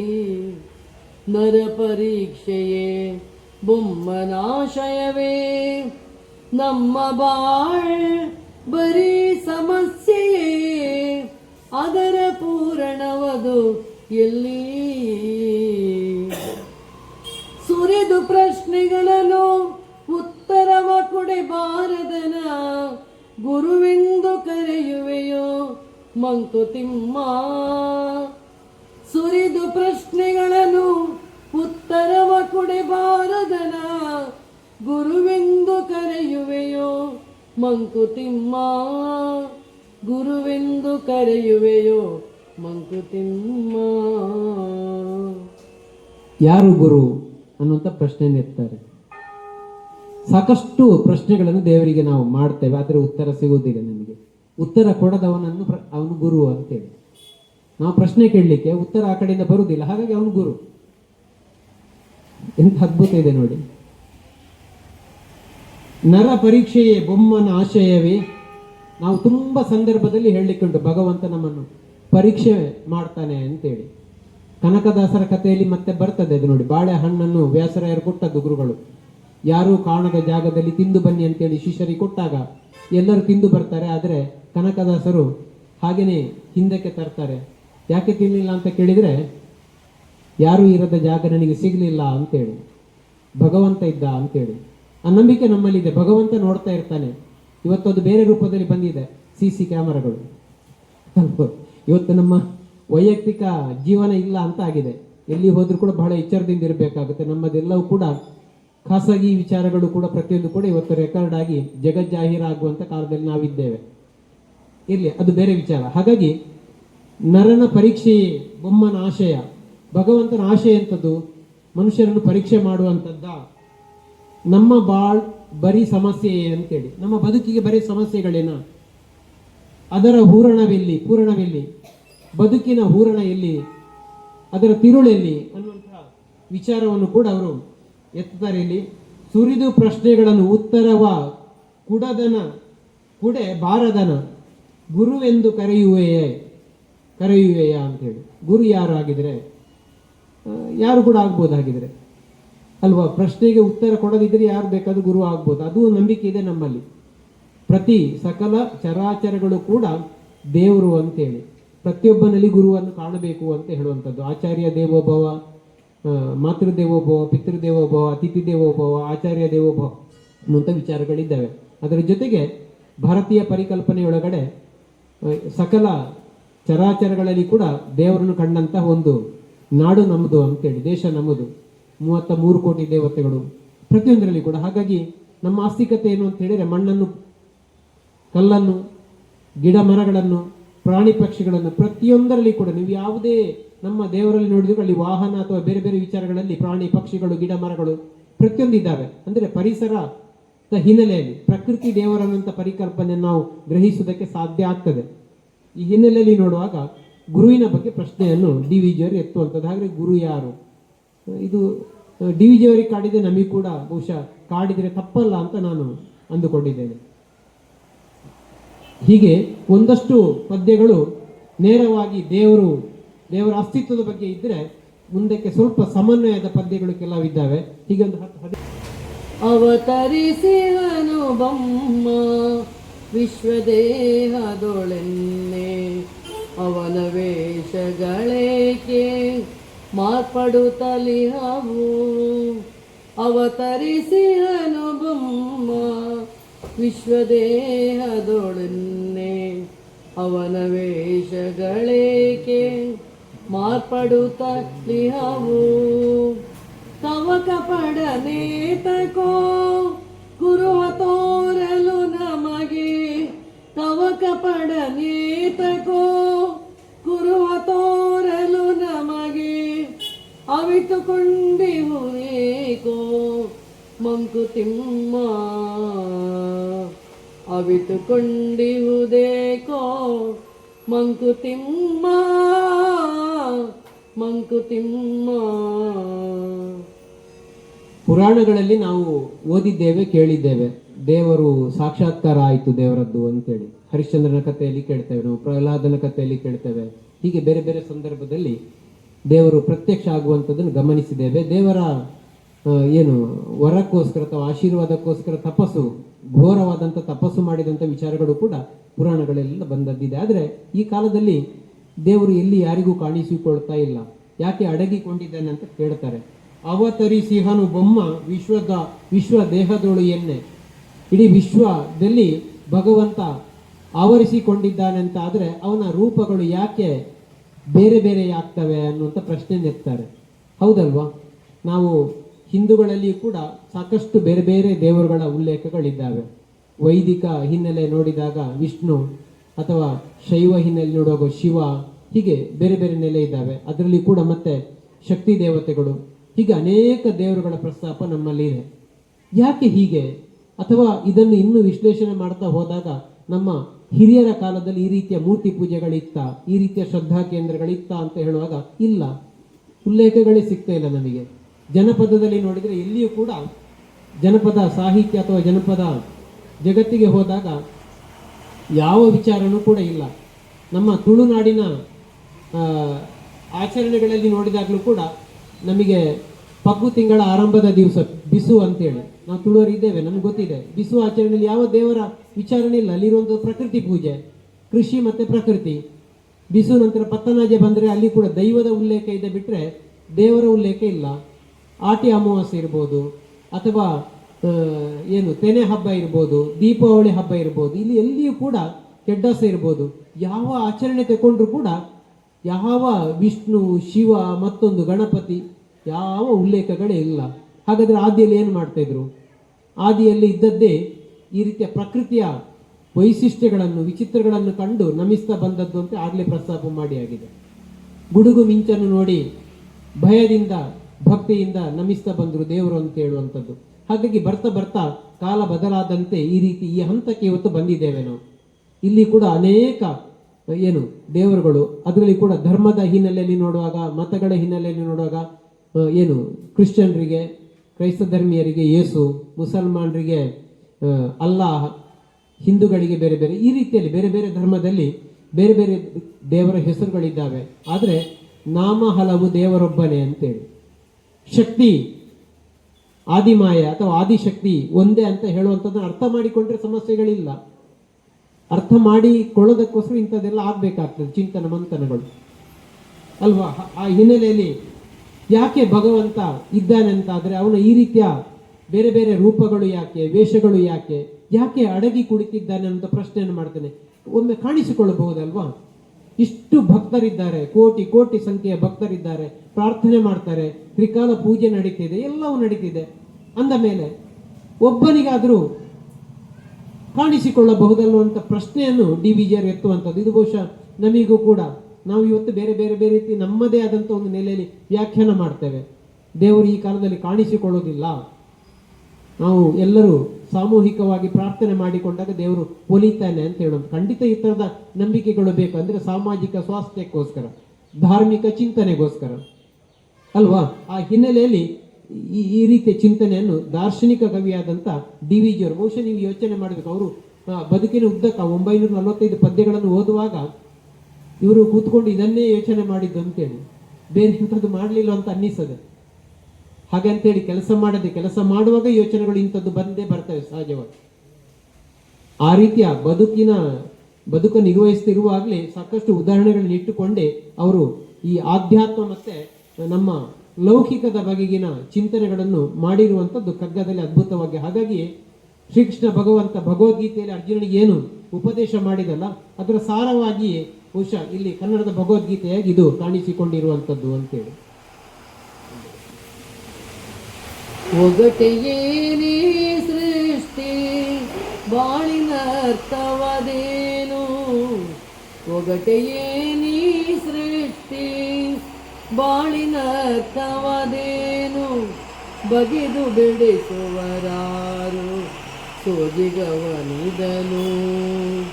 ಒಗಟೆಯೇನಿ ಸೃಷ್ಟಿ ಬಾಳಿನ ಅರ್ಥವದೇನು, ಬಗೆದು ಬಿಡಿಸುವರಾರು ಸೋಜಿಗವನಿದನು. ಜಗವನಿರವಿಸಿದ ಕೈಯೊಂದಾದೊಡೆ ಕಿಂತು, ಜಗವನಿರವಿಸಿದ ಕೈಯೊಂದಾದೊಡೆ ಕಿಂತು, ಬಗೆ ಬಗೆಯ ಜೀವಗತಿ ಮಂಕುತಿಮ್ಮ, ಬಗೆ ಬಗೆಯ ಜೀವಗತಿ ಮಂಕುತಿಮ್ಮ. ಆಗ್ಲೇ ಹೇಳಿದೆ, ಏನು ಜೀವನದರ್ಥ, ಏನು ಪ್ರಪಂಚಾರ್ಥ, ಏನು ಜೀವ ಪ್ರಪಂಚಗಳ ಸಂಬಂಧ. ಏನಾದರುಂಟೆ, ಕಾಣದೆ ಇಲ್ಲಿ ಇರ್ಪುದು ಏನಾದರುಂಟೆ, ಅದೇನು ಅಂತ ಹೇಳಿ ಮುಂದುವರಿಸ್ತಾರೆ. ಜ್ಞಾನ ಪ್ರಮಾಣವೇನು ಅಂತ ಹೇಳ್ತಾರೆ. ನಮ್ಮ ಜ್ಞಾನದ ಪ್ರಮಾಣ ಏನು ಅಂತ ಹೇಳುವಂಥದ್ದು ಇಲ್ಲಿ ಮತ್ತೆ ಅದನ್ನೇ ಎತ್ತಿಕೊಳ್ತಾರೆ ಅವರು. ಒಗಟೆ ಏನೀ ಸೃಷ್ಟಿ, ಒಂದು ಒಗಟು, ಈ ವಿಜ್ಞಾನದಲ್ಲಿ ಏನು ಹೇಳ್ತಾರೆ ಅಂದರೆ ಜಗತ್ತಿನಲ್ಲಿ 84 ಲಕ್ಷ ಜೀವ ಪ್ರಭೇದಗಳಿದ್ದಾವೆ ಅಂತೇಳಿ. ಮನುಷ್ಯ ಒಬ್ಬ ಮಾತ್ರ ನಾವು ಸುಸಂಸ್ಕೃತರು, ಸಂಸ್ಕಾರ, ಸಂಸ್ಕೃತಿ, ನಾಗರಿಕತೆ ಇದೇನು ಬೇರೆ ಬೇರೆ ರೀತಿ ವ್ಯಾಖ್ಯಾನ ಮಾಡ್ತೇವೆ. ಮತ್ತೆ ಮನುಷ್ಯನನ್ನು ಹೊರತುಪಡಿಸಿ ದೇವರ ಬಗ್ಗೆ ಚಿಂತನೆ ಮಾಡಿದ್ದು ಕೂಡ ನಮಗೆ ಎಲ್ಲಿ ಕೂಡ ಉಲ್ಲೇಖಗಳಿಲ್ಲ. ದೇವರನ್ನು ಪೂಜೆ ಮಾಡುವಂಥದ್ದು ಅಥವಾ ದೇವರಿಗೋಸ್ಕರ ತಪಸ್ಸು ಮಾಡುವಂಥದ್ದು ಎಲ್ಲಿ ಯಾವುದು ಬೇರೆ ಕಾಣುವುದಿಲ್ಲ. ಮನುಷ್ಯರು ಮಾತ್ರ ನಾವು ಈ ರೀತಿಯಲ್ಲಿ ದೇವರ ಬಗ್ಗೆ ಚಿಂತನೆ ಮಾಡಿರುವಂಥದ್ದು. ಹಾಗಾದರೆ ಇಷ್ಟು ಬಗೆಯ ಜೀವ ಸೃಷ್ಟಿ ಒಂದೇ ಕೈ ಭಗವಂತ ಒಬ್ಬನೇ ಸೃಷ್ಟಿಕರ್ತನಂತಾದರೆ ಇಷ್ಟು ಬಗೆಯ ಸೃಷ್ಟಿಯನ್ನು ಹೇಗೆ ಮಾಡಿದ ಅನ್ನುವಂಥ ಒಂದು ಪ್ರಶ್ನೆ ಎತ್ತಾರೆ ಅವರು. ಇದು ಸಾಧ್ಯನಾ ಅಂತೇಳಿ. ಬಾಳಿನ ಅರ್ಥವದೇನು, ಬಗೆದು ಬಿಡಿಸುವವರಾರು ಸೋಜಿಗವನಿದನು. ಯಾರಿಗೊತ್ತು ಈ ಜಗತ್ತಿನ ಅದ್ಭುತವನ್ನು, ಸೃಷ್ಟಿಯ ಅದ್ಭುತವನ್ನು ಭೇದಿಸುವವರು ಯಾರಾದ್ರೂ ಇದ್ದಾರೆ ಅಥವಾ ಭೇದಿಸಿದವರು ಇದ್ದಾರೆ? ಸರ್ವಜ್ಞರು ಯಾರಾದ್ರೂ ಇದ್ದಾರ? ಸಾಧ್ಯ ಆಗಿದೆ? ಇಲ್ಲ. ಜಗವ ನಿರವಿಸಿದ ಕೈ ಒಂದಾದಡೆ ಏಕಿಂತು ಬಗೆ ಬಗೆಯ ಜೀವಗತಿ. ಒಂದೇ ಕೈ ಇದನ್ನೆಲ್ಲ ಸೃಷ್ಟಿ ಮಾಡಿದ್ದಂತಾದ್ರೆ ಈ ರೀತಿಯ ಪ್ರಭೇದಗಳು ಹೇಗೆ ಬಂದು? ಅವರೊಂದು ಪ್ರಶ್ನೆ ನಮಿಗೂ ಆಗಬಹುದು, ಇದು ಸಾಧ್ಯನಾ, ಹೇಗೆ ಸಾಧ್ಯ ಆಯಿತು ಅನ್ನೋದು ಪ್ರಶ್ನೆ ಅಷ್ಟೇ. ನಾವು ಕೂಡ ಯೋಚನೆ ಮಾಡಬೇಕು, ಇದು ಹೇಗೆ, ಅಥವಾ ನಮ್ಮ ಕಲ್ಪನೆ ಮಾತ್ರನೇ ಇದು? ಹೌದಲ್ವಾ? ಬಾಳಿನ ಅರ್ಥ ಏನು? ಏನು ಜೀವನಕ್ಕೆ ಅರ್ಥ ಇದೆ? ಇಷ್ಟೇ, ಹುಟ್ಟೋದು, ತಿನ್ನೋದು, ಬೆಳೆಯುವುದು, ಕೊನೆಗೆ ಸಾಯುವುದು. ನಾನು ತುಂಬ ಸಾರಿ ಯೋಚನೆ ಮಾಡೋದಿದೆ. ನಾವು ಈಗ ಉಜಿರೆಯಲ್ಲಿ ಇದ್ದೇವೆ, ಇಲ್ಲಿ ಒಂದು ದೇವಸ್ಥಾನದಲ್ಲಿದ್ದೇವೆ, ಇಷ್ಟು ಜನ ಕೂತಿದ್ದೇವೆ. ಈಗ ಈ ಗಮಕದ ಈ ಒಂದು ಏನು ವಾತಾವರಣದ ಒಳಗಡೆ ಇದ್ದೇವೆ. ನಮ್ಮ ಮನಸ್ಸು ಇಲ್ಲಿ ವ್ಯಾಪ್ತಿ ಒಳಗಡೆ ಇದೆ. ಪ್ರಪಂಚ ಎಷ್ಟೋ ಸಾರಿ ಅಂದುಕೊಳ್ಳೋದಿದೆ, ನಾವು ಇಡೀ ಪ್ರಪಂಚದಲ್ಲಿ ನಮ್ಮ ಹಾಗೆ ಒಂದು ಹಳ್ಳಿ ಇರಲಿಕ್ಕಿಲ್ವ, ಅಲ್ಲೊಂದು ಏನೊಂದು ಕಾರ್ಯಕ್ರಮ ಇರುವುದಿಲ್ವ, ನಮ್ಮ ಹಾಗೆ ಎಷ್ಟೋ ಜನ ಇಲ್ವ? 800 ಕೋಟಿ ಜನಸಂಖ್ಯೆ ಅಂತೆ ಪ್ರಪಂಚದಲ್ಲಿ ಈಗಿನದ್ದು, 800 ಪ್ಲಸ್. ನನ್ನ ಹಾಗೆ ಇನ್ನೊಬ್ಬ ಇಲ್ಲ, 800 ಕೋಟಿ. ಯೋಚನೆ ಮಾಡಿ. ಗಣಪತಿ ಭಟ್ ಕುಳಮರವ್ರ ಹಾಗೆ ಮತ್ತೊಬ್ರು ಇಲ್ಲ ಅಲ್ವಾ? ಅದ್ಭುತ ಇದೆ ನೋಡಿ. ಲೋಕೋಭಿನ ರುಚಿ ಅಂತ ಹೇಳ್ತೇವೆ. ಎಂಥ ಸೃಷ್ಟಿ ಇದು! ಇದನ್ನೆಲ್ಲ ನಾವು ಆಳವಾಗಿ ಯೋಚನೆ ಮಾಡ್ತಾ ಹೋದ್ರೆ ಬಹುಶಃ ಒಂಥರ ಹುಚ್ಚು ಹಿಡ್ದಿತ್ತ ಅಂತ ಸೃಷ್ಟಿಯ ಬಗ್ಗೆ. ಅದಕ್ಕೆ ಬೆಳಿಗ್ಗೆ ಎಲ್ಲೋ ಅಲ್ಲಿ ಕಾಲೇಜಲ್ಲಿ ಮಾತಾಡುವಾಗ ಹೇಳಿದೆ ನಾನು. ಅಲ್ಲೇ ಇದೆ, DVG ಅವರು ಹೇಳ್ತಾರೆ, ಅಕ್ಕಿಯೊಳಗನ್ನವನ್ನು ಮೊದಲಾರು ಕಂಡವರು ಅಕ್ಕರದ ಬರಹಕ್ಕೆ ಮೊದಲಿಗನದಾರು. ಲೆಕ್ಕ ವಿಧಿಸಿಲ್ಲ ಜಗತನ್ನಾದಿ ಬಂಧುಗಳ ದಕ್ಕುವುದೇ ಜಸನಿನಗೆ ಮಂಕುತಿಮ್ಮ. ನಾವು ಸಣ್ಣ ಪುಟ್ಟ ಸಾಧನೆ ಮಾಡಿ ದೊಡ್ಡ ಫ್ಲೆಕ್ಸ್ ಹಾಕೊಳ್ತೇವೆ. ಸಾಧನೆ ಮಾಡಿದ್ದು ಏನೂ ಅಲ್ಲ, ಅದಕ್ಕೆ ಒಂದು ದೊಡ್ಡ ಫ್ಲೆಕ್ಸ್, ಅದಕ್ಕೆ ಒಂದಿಷ್ಟು ಪ್ರಚಾರ, ಅದಕ್ಕೆ ಒಂದಿಷ್ಟು ಅಭಿನಂದನೆ ಕಾರ್ಯಕ್ರಮಗಳು ಅಲ್ವಾ? ಇಡೀ ಜಗತ್ತು ನೋಡಿ. ಮೋದಿ ಅವರನ್ನು ಆರಂಭದಲ್ಲಿ ಯಾರೋ ಕೇಳಿದರೆ ನಾನು ಏನು ನನ್ನ ಹೆಸರು ಉಳಿದ ಇದರ ಹಿಂದೆ ನಮ್ಮ ಹಿರಿಯರು ಸನಾತನರು ದೊಡ್ಡ ದೊಡ್ಡ ಸಾಧನೆ ಮಾಡಿದ್ದಾರೆ. ವೇದ, ಶಾಸ್ತ್ರ, ಉಪನಿಷತ್ ಇತ್ಯಾದಿಗಳನ್ನೆಲ್ಲ ಮಾಡಿದವ್ರದ್ದು ಎಲ್ಲಿ ಯಾರು ಮಾಡಿದ್ದೇನು ಅಂತ ಗೊತ್ತಿಲ್ಲ. ಇನ್ನು ನಾನು ಯಾವ ಲೆಕ್ಕ ಅಂತ ಮೋದಿಜಿ ಹೇಳಿದ್ದಾರೆ ಅನ್ನುವಂಥದ್ದು ಎಲ್ಲೆಲ್ಲೂ ನಾನು ನೋಡಿ ಕೇಳಿ ತಿಳ್ಕೊಂಡಿದ್ದೇನೆ. ಅದನ್ನೇ DVG ಹೇಳ್ತಾರೆ, ಅಕ್ಕಿಯೊಳಗೆ ಅನ್ನವನ್ನು ಮೊದಲಾರು ಕಂಡವರು. ಅಕ್ಕಿಯನ್ನು ಕಂಡು ಹುಡುಕಿದ್ಯಾರು? ಆಯ್ತು, ಅಕ್ಕಿ ಪ್ರಕೃತಿಯಲ್ಲಿ ಆಗಿದೆ, ಸರಿ. ಅದರಲ್ಲಿ ಅನ್ನ ಆಗುತ್ತೆ ಅಂತ ಕಂಡು ಹುಡುಕಿದ್ಯಾರು? ಗೊತ್ತಿಲ್ಲ ಯಾರು ಅಂತೇಳಿ. ನಾವಿವತ್ತು ಯಾವುದೊಂದು ಸರ್ಟಿಫಿಕೇಟ್ ಕೋರ್ಸ್ ಮಾಡಿ, ಅದು ಹೇಳಿದ್ದಲ್ಲ, 1 ತಿಂಗಳ ಸರ್ಟಿಫಿಕೇಟ್ ಕೋರ್ಸ್ ಮಾಡಿ 15 ದಿವಸದ್ದು ಮಾಡಿ ಸರ್ಟಿಫಿಕೇಟ್, ಕಾಪಿ ರೈಟ್, ಅದು ಪೇಟೆಂಟು ಮತ್ತೆ ಇಂಥದ್ದೆಲ್ಲ ಬಂದಿದೆ. ಮತ್ತೆ ಪೇಷೆಂಟು, ನಾವು ಪೇಟೆಂಟ್ ಅಲ್ಲ, ಪೇಷೆಂಟು ಅಲ್ವಾ? ಈ ಥರದ್ದೆಲ್ಲ ಈ ಯುಗದಲ್ಲಿ ನಾವಿದ್ದೇವೆ ಇವತ್ತು. ಅಕ್ಕರದ ಬರಹಕ್ಕೆ ಅಕ್ಷರ, ಯಾರು ಇದನ್ನು ಕಂಡು ಹುಡುಕಿದ್ದು? ಬೆಳಿಗ್ಗೆ ಹೇಳಿದ್ದನ್ನು ಪುನರಪಿ ಮತ್ತೆ ಹೇಳ್ತಾ ಇದ್ದೇವೆ. ವಸಂತಿ ಮೇಡಮ್ ಅವ್ರ ಜೊತೆಗಿದ್ರು ಬೆಳಿಗ್ಗೆ, ಕುಳಮರ್ಮವರು. ಕನ್ನಡದ ವರ್ಣಮಾಲೆ ಕ್ಲಾಸಲ್ಲಿ ನಾವು ಡಿಗ್ರಿ ಮಕ್ಕಳಿಗೆ ಹೇಳಿಕೊಂಡು ವರ್ಣಮಾಲೆಯನ್ನು ಹೇಳಿ ನೆನಪು ಮಾಡ್ಕೊಳ್ಳಿ. ಅ ಈ ಸ್ವರಗಳು, ವ್ಯಂಜನಗಳು, ಅದರಲ್ಲಿ ಕೂಡ ವರ್ಗೀಯ ವ್ಯಂಜನ, ಅವರ್ಗೀಯ ವ್ಯಂಜನ. ಎಂಥ ಅದ್ಭುತವಾದಂಥ ಒಂದು ಜೋಡಣೆ ಇದೆ ಸೈಂಟಿಫಿಕ್ ಆಗಿ. ಅದನ್ನು ಬಾಯ್ಪಾಠ ಮಾಡೋದಲ್ಲ, ಅದು ಧ್ವನ್ಯಾಂಗಗಳಲ್ಲಿ ಎಲ್ಲೆಲ್ಲಿ ಅದು ಸ್ಥಾನ ಇದೆ ಅದರದ್ದು ಅಂತೇಳಿ ಆವಾಗ ಅರ್ಥ ಆಗುತ್ತೆ ನಮಗೆ ಏನು ಎಂತ ಅಂತೇಳಿ. ಆದರೆ ಇದನ್ನು ಅಷ್ಟು ಅಚ್ಚುಕಟ್ಟಾಗಿ ಸಿಸ್ಟಮೆಟಿಕ್ ಆಗಿ ವೈಜ್ಞಾನಿಕವಾಗಿ ಯಾರು ಗೊತ್ತಿಲ್ಲ. ಅಕ್ಕರದ ಬರಹಕ್ಕೆ ಮೊದಲಿಗನ ದಾರು ಲೆಕ್ಕವಿರಿಸಿಲ್ಲ ತನ್ನ ಆದಿ ಬಂಧುಗಳ. ಕೆಲವರಿಗೆ ಆಶ್ಚರ್ಯ ಆಗುತ್ತೆ. ನನಗೆ ನನ್ನ ತಂದೆ ಗೊತ್ತುಂಟು, ತಂದೆಯ ತಂದೆ ನೆನಪಿದೆ, ಅಜ್ಜನ ನೋಡಿದ್ದು. ಅವರ ತಂದೆ ಗೊತ್ತಿಲ್ಲ ನನಗೆ, ಇರ್ಲಿಲ್ವಾ? ಅವರು ಇಲ್ಲದೆ ನಾವು ಎಲ್ಲಿ ಬರಲಿಕ್ಕೆ ಸಾಧ್ಯ ಆಗುತ್ತೆ? ಅವರ ತಂದೆ ಹಿಂದಕ್ಕೆ ಹೋಗೋಣ. ತಂದೆ ತಾಯಿ ಹಿಂದಕ್ಕೆ ಹೋದ್ರೆ ಡಿ ವಿಜಯರ್ ಒಂದು ಕಡೆ ಹೇಳ್ತಾಳೆ, ಒಂದೇ ಗಗನವ ಕಾಣುತ್ತ, ಒಂದೇ ನೆಲವನ್ನು ತುಳಿಯುತ್ತ, ಒಂದೇ ಧಾನ್ಯವನ್ನು ಉಣ್ಣುತ್ತ, ಒಂದೇ ನೀರುಗುಡಿದು, ಒಂದೇ ಗಾಳಿಯನ್ನು ಉಸಿರುವ ನರಜಾತಿಯೊಳಗೆ ಬಂದು ದಿ ವೈಷಮ್ಯ ಅಂತ ಕೇಳ್ತಾರೆ. ಅದು ಇದಕ್ಕೆ ಇದನ್ನು ಹಿಂದಕ್ಕೆ ಹೋದ್ರೆ ವೈಷಮ್ಯ ಇಲ್ಲ. ನಮ್ಮೆಲ್ಲರಿಗೂ ಕೂಡ ತಂದೆ ತಾಯಿ ಒಬ್ಬರೇ ಅಲ್ಟಿಮೇಟ್. ನಾವು ಹೀಗೆ ಆಗಿದೆ. ಹಿಂದಕ್ಕೆ ಹೋದ್ರೆ ಸ್ವಾತಂತ್ರ್ಯ ಪೂರ್ವದಲ್ಲಿ 33 ಕೋಟಿ ಜನಸಂಖ್ಯೆ, 33 ಕೋಟಿ. ಈಗ 150 ಕೋಟಿ ಹತ್ತಿರ ಭಾರತ ವಿಸ್ತಾರ ಆಗ್ತಾ ಹೋಗಿದೆ ಅಲ್ವಾ? ಹಿಂದಕ್ಕೆ ಹೋದ್ರೆ ನಮ್ಮಲ್ಲಿ ಯಾವುದೇ ಭೇದನೆ ಇಲ್ಲ, ಬೇರೆ ಬೇರೆ ಆಗ್ತಾ ಬಂದಿದೆ ಈಗ. ಹಾಗಾಗಿ ಇದೆಲ್ಲವನ್ನು ಯೋಚನೆ ಮಾಡ್ತಾ ಹೋದ್ರೆ ಬಹುಶಃ ನಮ್ಮೆಲ್ಲ ಸಮಸ್ಯೆಗಳಿಗೆ ಒಂದು ರೀತಿಯ ಪರಿಹಾರ ಸಿಗ್ತದೆ. ನಾವು ಸುಮ್ಮನೆ ಜಗಳ ಮಾಡ್ಕೊಳ್ಳೋದು, ಕಚ್ಚಾಟ ಮಾಡ್ಕೊಳ್ಳೋದು, ಮನಃಶಾಂತಿ ಇಲ್ಲದಿರುವಂಥದ್ದು, ಮನಃಶಾಂತಿ ಸಿಗ್ತದೆ. ಇದರಲ್ಲಿ ಮುಳುಗಬೇಕು. ಆಧ್ಯಾತ್ಮ ಅಂದ್ರೆ ಇದು ಅಂತ ನಾನು ಅರ್ಥ ಮಾಡಿಕೊಂಡಿದ್ದೆ. ಈ ರೀತಿ ಗಂಭೀರವಾಗಿ ಚಿಂತನೆ ಮಾಡ್ತಾ ಹೋದ್ರೆ ನಿಜವಾದ ಆಧ್ಯಾತ್ಮ ಸಿಗ್ತದೆ, ನಿಜವಾದ ದೇವರನ್ನು ಕಂಡುಕೊಳ್ಳೋ ದಾರಿಯಲ್ಲಿ ಮುಂದೆ ಹೋಗ್ಲಿಕ್ಕೆ ಸಾಧ್ಯ ಆಗ್ತದೆ ಅಂತೇಳಿ.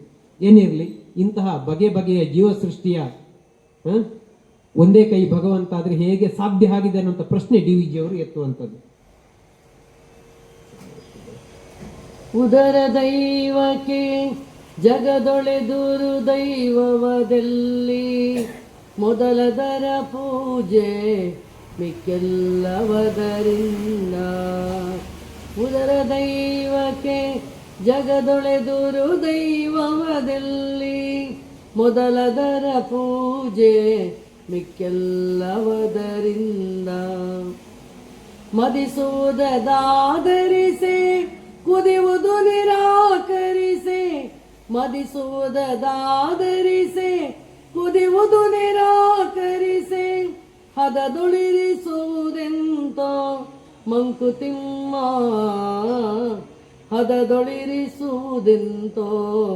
ಮಂಕುತಿಮ್ಮ.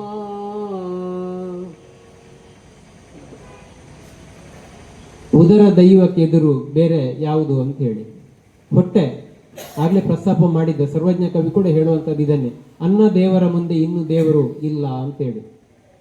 ಹಸಿವಾದಾಗ ಎಷ್ಟೆಲ್ಲ ನಮ್ಮಲ್ಲಿ ವ್ಯತ್ಯಾಸಗಳಾಗ್ತದೆ ಅಂತೇಳಿ, ಮನೋಕ್ಲೇಶಗಳು, ಮಾನಸಿಕವಾಗಿ ಎಷ್ಟೆಲ್ಲ ತೊಂದರೆಗಳಾಗ್ತವೆ ಅನ್ನುವಂಥದ್ರ ಬಗ್ಗೆ ಹೇಳುವಂಥದ್ದು ಇಲ್ಲಿ. ಉದರ ದೈವಕ್ಕೆ ಎದುರು ಬೇರೆ ದೈವ ಯಾವುದು ಅಂತ ಹೇಳುವಂಥ ಪ್ರಶ್ನೆಯನ್ನು, ಉದರ ದೈವಕ್ಕೆ ಜಗದೊಳು ಎದುರು ದೈವವದೆಯಲ್ಲಿ ಮೊದಲದರ ಪೂಜೆ. ಹಸಿವಾದಾಗ ಅದಕ್ಕೆ ಚೂರು ಹಾಕಬೇಕು, ಹೊಟ್ಟೆಗೆ ಏನಾದರೂ ಹಾಕದಿದ್ರೆ ಆಗೋದಿಲ್ಲ. ಹಾಗಾಗಿ ಮಿಕ್ಕೆಲ್ಲವೂ ಅದರಿಂದ. ಹೊಟ್ಟೆ ತುಂಬಿದ ಮೇಲೆ ಆಗ್ಲೇ ಹೇಳಿದ್ನಲ್ಲ, ತಂಗಳುಣಿ ಸಾದೊಡಂ ಸಾಕೆನ್ನುವನು ಉಪವಾಸಿ, ಸಿಂಗಾರ ಸಂಗಾತಿ ಬೇಕುಂಡವಗೆ ಬಂಗಾರ ಪದವಿ ಪ್ರತಿಷ್ಠೆ ಬೇಕಾ ಬಳಿಕ. ಮತ್ತೇನು ಸರ್? ಹಿಂಗದ ಎದೆ ಚಿಲುಮೆ ಮಂಕುತಿಮ್ಮ. ನಮ್ಮ ಮನುಷ್ಯನ ಇದೇ ಹಾಗೆ, ಒಂದಾದ ನಂತರ ಒಂದು ಬೇಕು ಅಂತೇಳಿ. ಆದರೆ ಮೊದಲಿಗೆ ಬೇಕಾದ್ದು ಹೊಟ್ಟೆ ತುಂಬಿಸಿಕೊಳ್ಳುವಂಥದ್ದು. ಹೊಟ್ಟೆಗೆ ಹಿಟ್ಟು ಸರಿಯಾಗಿ ಸಿಕ್ಕಿದೆ ಅಂತ ಆದರೆ ಮತ್ತೆ ಬಾಕಿದ್ದಿಲ್ಲ ಅಂತೇಳಿ. ಹಾಗಾಗಿ ಅದಕ್ಕೆ ಕೊಡ್ತಾ ಇದ್ರೆ ಸರಿ, ಇಲ್ಲದಿದ್ರೆ ಏನೇನೇನೋ ತೊಂದರೆಗಳಾಗ್ತವೆ. ಅದನ್ನೇ ಕುವೆಂಪು ಅವರು ಕಲ್ಕಿ ಅನ್ನುವಂಥ ಕಾರಣದಲ್ಲಿ ಅದ್ಭುತವಾಗಿ ಹೇಳ್ತಾರೆ, ಬಡವರ ಹಸಿವಿನ ಬೆಂಕಿ ಉಂಟಲ್ಲ ಇಡೀ ಜಗತ್ತನ್ನು ನಾಶ ಮಾಡಿ ಬಿಡ್ತದೆ ಅಂತೇಳಿ. ಹಸಿವಿನ ಬೆಂಕಿ. ಹಾಗಾಗಿ ಹದದೊಳು ಇರಿಸುವುದೆಂತೋ, ಇದನ್ನು ಹೊಟ್ಟೆಯನ್ನು ಸರಿಯಾಗಿ ಇಟ್ಟುಕೊಳ್ಳುವಂಥದ್ದು ಹೇಗೆ ಅನ್ನುವಂಥ ಪ್ರಶ್ನೆಯನ್ನು, ನನಗೆ ಸುಖವಿಲ್ಲವದರಿಂ ದೇವರಿರದೆನ್ನುವನು ಮಿತಿಯ ನಿಮ್ಗೆಯೇ ಸುಖಿಯದೇನೆನುವೆ. ತನು ಬಾಹ್ಯ ಕಾರಣದ ಅನುಭವಕ್ಕಿಂತ ಸೂಕ್ಷ್ಮತರದ ಅನುಭವವ ನೀನರಸೋ ಮಂಕುತಿಮ್ಮ ತನುಭಾಷ್ಯಕರಣದ ಅನುಭವಕ್ಕಿಂತ ಸೂಕ್ಷ್ಮತರದ ಅನುಭವವ ನೀನರಸೋ ಮಂಕುತಿಮ್ಮ. ಪಂಪನ ಆದಿಪುರಾಣದಲ್ಲಿ ಒಂದು ಕಡೆ ಉಲ್ಲೇಖ ಬರ್ತದೆ, ಇಂದ್ರಿಯಾತೀತವಾದ ಸುಖವೇ ನಿಜವಾದ ಸುಖ ಅಂತೇಳಿ. ಪಂಚೇಂದ್ರಿಯಗಳು ನಮ್ಗೆ ಗೊತ್ತಿದೆ, ದೈಹಿಕವಾಗಿ ಇರುವಂಥದ್ದು. ಅದನ್ನು ಹೊರತುಪಡಿಸಿದ ಒಂದು ಶಾಂತಿ ಏನಿದೆ ಅಥವಾ ಸುಖ ಏನಿದೆ ಅದು ಬೇಕು. ಇಂದ್ರಿಯಾತೀತವಾದದ್ದು ಕಣ್ಣಿಗೆ, ಕಿವಿಗೆ, ಮೂಗಿಗೆ, ಚರ್ಮಕ್ಕೆ, ನಾಲಗೆಗೆ, ಇದನ್ನು ಅತೀತವಾಗಿರುವಂಥ ಸುಖವನ್ನು ಹೊರಸ್ಬೇಕು. ಅದು ಅಧ್ಯಾತ್ಮ ಸುಖ ಅಂತೇಳಿ. ಅದನ್ನು ಇಲ್ಲಿ ಹೇಳ್ತಾರೆ. ನನಗೆ ಸುಖ ಇಲ್ಲ, ಅದರಿಂದ ದೇವರು ಇರ. ನನಗೆ ಸುಖ ಇಲ್ಲ, ಹಾಗಾಗಿ ದೇವರಿಲ್ಲ ಅಂತ ಹೇಳುವಂಥದ್ದು. ಅಥವಾ ನಾನು ಸುಖಿ ಇದ್ದೇನೆ, ಹಾಗಾಗಿ ದೇವರಿದ್ದೇನೆ ಅಂತ ಹೇಳುವಂಥದ್ದು. ಇದೆಲ್ಲವೂ ಕೂಡ ಶರೀರಕ್ಕೆ ಸಂಬಂಧಪಟ್ಟ ಹಾಗೆ, ಲೌಕಿಕಕ್ಕೆ, ಇದನ್ನು ವಿಸ್ತಾರ ಮಾಡಿ ಹೇಳೋದಿದ್ರೆ ಲೌಕಿಕಕ್ಕೆ ಸಂಬಂಧಪಟ್ಟ ಹಾಗೆ, ಸಂಸಾರಕ್ಕೆ ಸಂಬಂಧಪಟ್ಟ ಹಾಗೆ, ದೇಹಕ್ಕೆ ಸಂಬಂಧಪಟ್ಟ ಹಾಗೆ, ಇಂದ್ರಿಯಗಳಿಗೆ ಸಂಬಂಧಪಟ್ಟ ಹಾಗೆ. ಇದನ್ನು ಮೀರಿದ, ಅದನ್ನು ಬಿಟ್ಟು ಆ ಕಡೆಗೆ ಅಂತರಂಗದಲ್ಲಿ ಕಾಣಬೇಕು ದೇವರನ್ನು ಅಂತೇಳಿ ಆ ಸೂಕ್ಷ್ಮವಾದಂತಹ ಚಿಂತನೆಯನ್ನು ಮಾಡಬೇಕು. ಈಗ ನಾವು ಚರ್ಚೆ ಮಾಡಿದ್ದೇವೆ ಅದರ ಬಗ್ಗೆ. ಆ ಕಡೆಗೆ ಹೋದಾಗ ನಮ್ಮಲ್ಲಿ ಬಹಳ ಮಂದಿ ಇದ್ದಾರೆ, ಅವನು ದೇವಸ್ಥಾನಕ್ಕೆ ಬರುವುದಿಲ್ಲ, ಅವನು ನಾಸ್ತಿಕ, ಅವನು ನಾಮ ಹಾಕುವುದಿಲ್ಲ, ಅವನು ಪ್ರಸಾದ ತಗೊಳ್ಳೋದಿಲ್ಲ, ಅವನು ನಾಸ್ತಿಕ, ಅವನಿಗೆ ದೇವರ ಮೇಲೆ ನಂಬಿಕೆ ಇಲ್ಲ, ಅವನು ಎಡಪಂಥೀಯ. ಅದೆಲ್ಲ ಆ ಪ್ರದರ್ಶನಕ್ಕಿಂತ ದರ್ಶನ ಬೇಕು ಅಂತೇಳಿ ಒಟ್ಟು ಹೇಳೋದಿದ್ರೆ ಈ ಪದ್ಯದ ಅರ್ಥ ದರ್ಶನ ಬೇಕು ನಮಗೆ. ನಾವು ಹಾಗಾಗಿ ಕವಿಗಳನ್ನೆಲ್ಲ ದಾರ್ಶನಿಕರು ಅಂತ ಹೇಳುವಂಥದ್ದು. ಕುವೆಂಪು ಅದನ್ನೇ ಹೇಳಿದರೆ, ಕವಿ ಋಷಿ ಸಂತರ ಆದರ್ಶದಲ್ಲಿ ಸರ್ವೋದಯವಾಗಲಿ ಸರ್ವರಲಿ ಅಂತೇಳಿ. ಸಮಾಜಕ್ಕೆ ಯಾರು ಬೇಕು? ಕವಿಗಳು, ಋಷಿ ಮುನಿಗಳು, ಸಾಧು ಸಂತರು ಬೇಕು, ದಾರ್ಶನಿಕತೆ ಬೇಕು, ಅಂತರಂಗದಲ್ಲಿ ಹುಡುಕಾಟ ಮಾಡುವವರು ಬೇಕಾಗತ್ತೆ. ಅಂತರಂಗದಲ್ಲಿ ಅಧ್ಯಾತ್ಮ ಅಥವಾ ಭಗವಂತನನ್ನು ಹುಡುಕುವವರು ಯಾರಿದ್ದಾರೆ, ಅವರಿಂದ ಸಮಾಜಕ್ಕೆ ಯಾವುದೇ ರೀತಿಯ ತೊಂದರೆ ಇಲ್ಲ. ಲೌಕಿಕಕ್ಕೆ ಅಂಟಿಕೊಂಡವರು, ಸಂಸಾರಕ್ಕೆ ಅಂಟಿಕೊಂಡವರು, ಅವರಿಂದ ಸಮಾಜಕ್ಕೆ ಸಮಸ್ಯೆ ಇರುವಂಥದ್ದು. ಹಾಗಾಗಿ ನನಗೆ ಸುಖ ಇದೆ, ದೇವರಿದ್ದ, ನನಗೆ ಸುಖ ಇಲ್ಲ, ದೇವರಿಲ್ಲ, ಅದಲ್ಲ. ಅದರ ಆ ಕಡೆಗೆ ಭಗವಂತನನ್ನು ಕಾಣುವಂಥದ್ದನ್ನು ಮಾಡಬೇಕು ಅಂತೇಳಿ, ಹುಡುಕಬೇಕು ಅಂತೇಳಿ ಡಿ ವಿ ಜಿಯವರು ಹೇಳ್ತಾರೆ. ಎನ್ನ ಬೇಡಿಕೆ ನಷ್ಟಬಹುದೆಂತು ದೇವನಿರೇ ಅನ್ಯಾಯ ಜಗವೆಲ್ಲ ದೇವನಿರನೆನುತ. ಎನ್ನ ಬೇಡಿಕೆ ನಷ್ಟಬಹುದೆಂತು ದೇವನಿರೇ ಅನ್ಯಾಯ ಜಗವೆಲ್ಲ ದೇವನಿರನೆನುತ. ತನ್ನ ತನ್ನನುಭವವ ನಂಬಲೋರೋರ್ವನು, ತನ್ನ ತನ್ನನುಭವವ ನಂಬಲೋರೋರ್ವನು, ಭಿನ್ನವಾಗದೆ ಸತ್ಯ ಮಂಕುತಿಮ್ಮ, ಭಿನ್ನವಾಗದೆ ಸತ್ಯ ಮಂಕುತಿಮ್ಮ. ಅದು ಮತ್ತೆ ಲೋಕೋ ಭಿನ್ನ ರುಚಿ ಅಂದ ಹಾಗೇನೆ ಜಗತ್ತಿನಲ್ಲಿ ಎಷ್ಟು ಕುವೆಂಪು ಅದನ್ನು ಹೇಳ್ತಾರೆ, ಅವರ ಚಿಂತನೆಯಲ್ಲಿ ಹಾಗೆ ಇದೆ.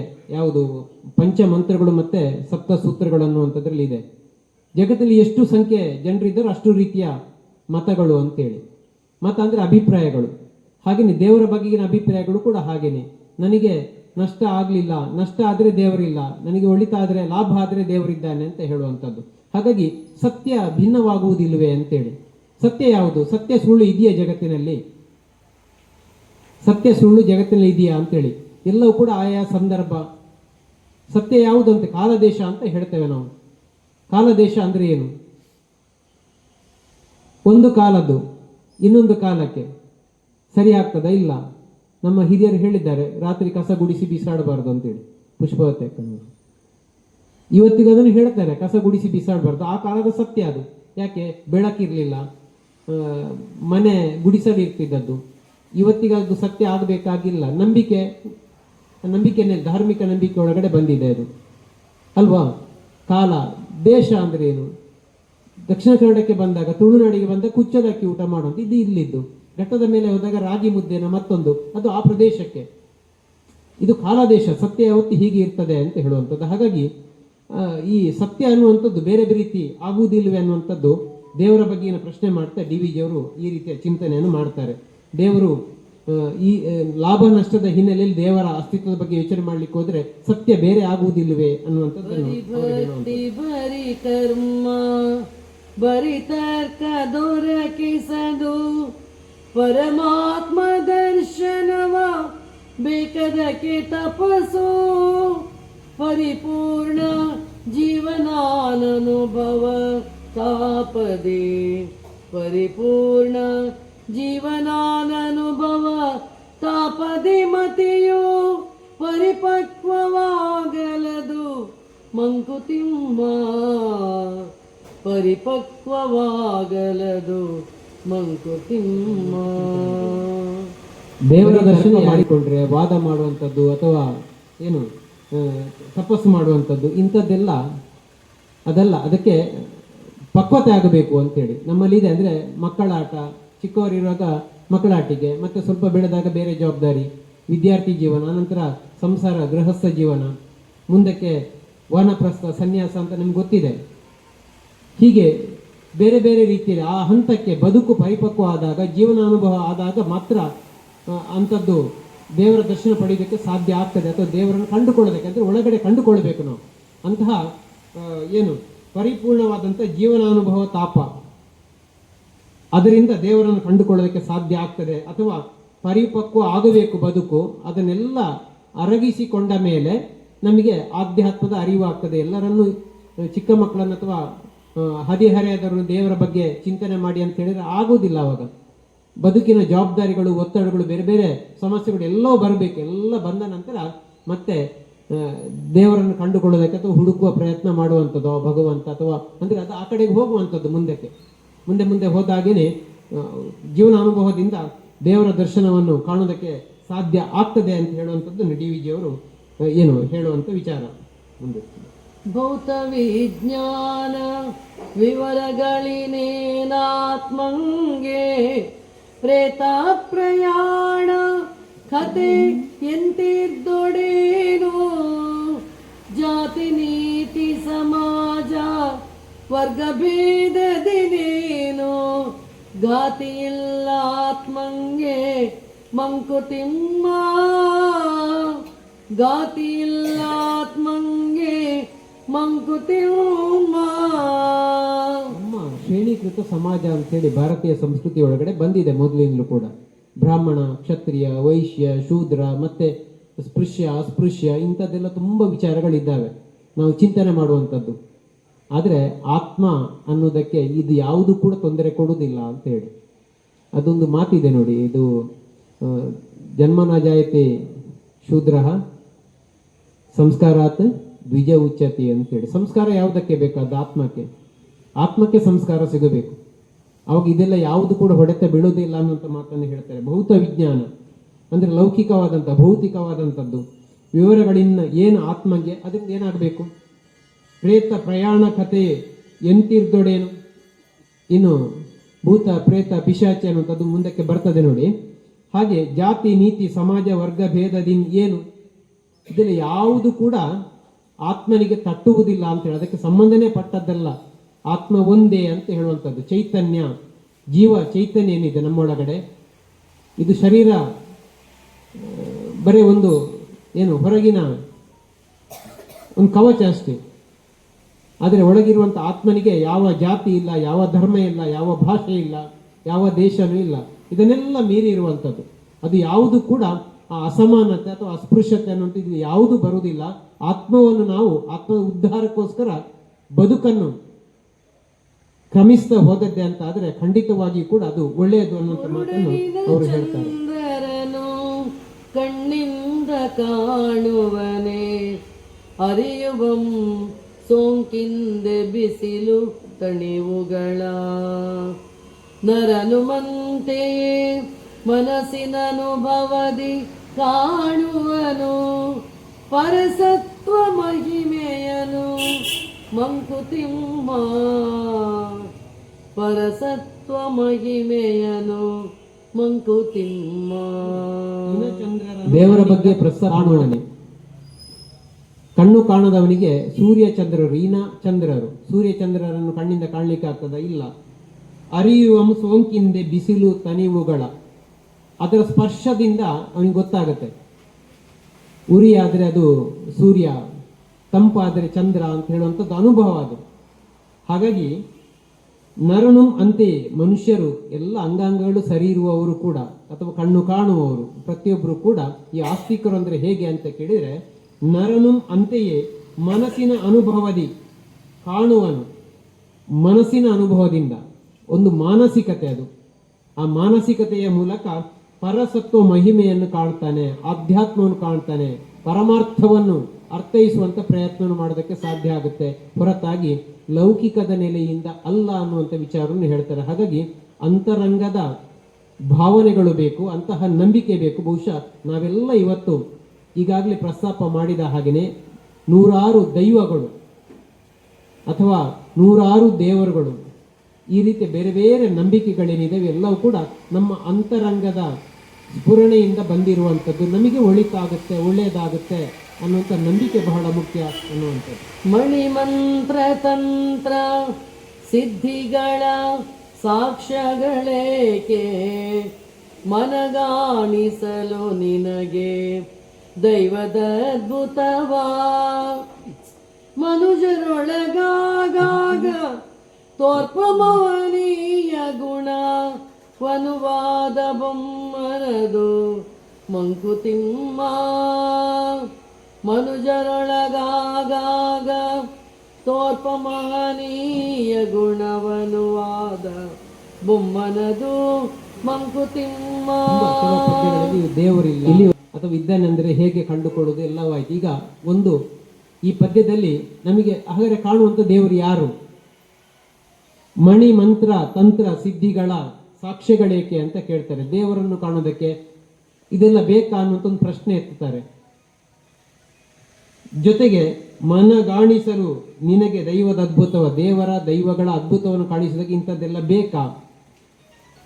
ಮನುಜರೊಳಗೆ ಆಗಾಗ ತೋರ್ಪ ಮಹನೀಯ ಗುಣ, ಮನುಷ್ಯರಲ್ಲಿ ಭಗವಂತ ಇದ್ದಾನಲ್ವಾ ಅಂತೇಳಿ ನಾವು ಬೇರೆ ಬೇರೆ ಪುರಾಣದಿಂದ ಹಿಡಿದು ಇವತ್ತಿನವರೆಗೆ ಕೂಡ ಉಲ್ಲೇಖ ಮಾಡ್ತೇವೆ. ಪುರಾಣದಲ್ಲಿ ಇರ್ಬೋದು, ಇತಿಹಾಸದಲ್ಲಿ ಇರಬಹುದು. ಮಹಾತ್ಮರು, ನಾವು ಬಹಳ ದೂರ ಹೋಗುದು ಬೇಡ, ಬಹಳ ದೂರ ಹೋಗಬೇಕಾಗಿಲ್ಲ. ನಮ್ಮ ಜನಾರ್ದನ ಸ್ವಾಮಿ ದೇವಸ್ಥಾನದ ಅನುವಂಶೀಯ ಮೊಕ್ತೇಸರಾಗಿದ್ದಂಥ ಪಡುವೆಟ್ನಾಯರ್ ಸರ್, ವಿಜಯರಾಘವ ಪಡುವೆಟ್ನಾಯರಲ್ಲಿ ನಾವು ದೇವರನ್ನು ಕಂಡವರು ಅನೇಕರು ನಾವಿದ್ದೇವೆ. ದೈವತ್ವದ ಗುಣ ಇದೆ. ಇವತ್ತವರ ಮಗ ಶರದ್ ಕೃಷ್ಣ ಪಡುವೆಟ್ನಾಯರ್ ಕೂಡ ಬಹುಶಃ ಆ ನೆಲೆಯಲ್ಲಿ ಈ ಕ್ಷೇತ್ರವನ್ನು ಮುನ್ನಡೆಸ್ತಾ ಇದ್ದಾರೆ. ಅವರಲ್ಲಿ ಕೂಡ ಒಂದು ರೀತಿಯ ದೈವದ ಅಂಶ ಇದೆ ಅನ್ನುವಂಥದ್ದು. ಹತ್ತಿರಕ್ಕೆ ನಮ್ಮ ಧರ್ಮಸ್ಥಳ ಕ್ಷೇತ್ರಕ್ಕೆ ಹೋದಾಗ ಪೂಜ್ಯ ಶ್ರೀ ಡಿ ವೀರೇಂದ್ರ ಹೆಗಡೆ ಅವರಲ್ಲಿ ನಡೆದಾಡುವ ಮಂಜುನಾಥ, ಮಾತನಾಡುವ ಮಂಜುನಾಥ ದೇವರು ಅಂತ ಹೇಳುವಂಥದ್ದು ಇಡೀ ನಾಡು ಮಾತ್ರ ಅಲ್ಲ, ದೇಶ ವಿದೇಶಗಳಿಂದ ಭಕ್ತರಿದ್ದಾರೆ ಅಂತವರು. ಅಂತಹ ಒಂದು ಪಾವಿತ್ರ್ಯತೆ, ಅಂತಹ ಒಂದು ದಾರ್ಶನಿಕತೆಯನ್ನು ಮೈಗೂಡಿಸಿಕೊಂಡವರವರು.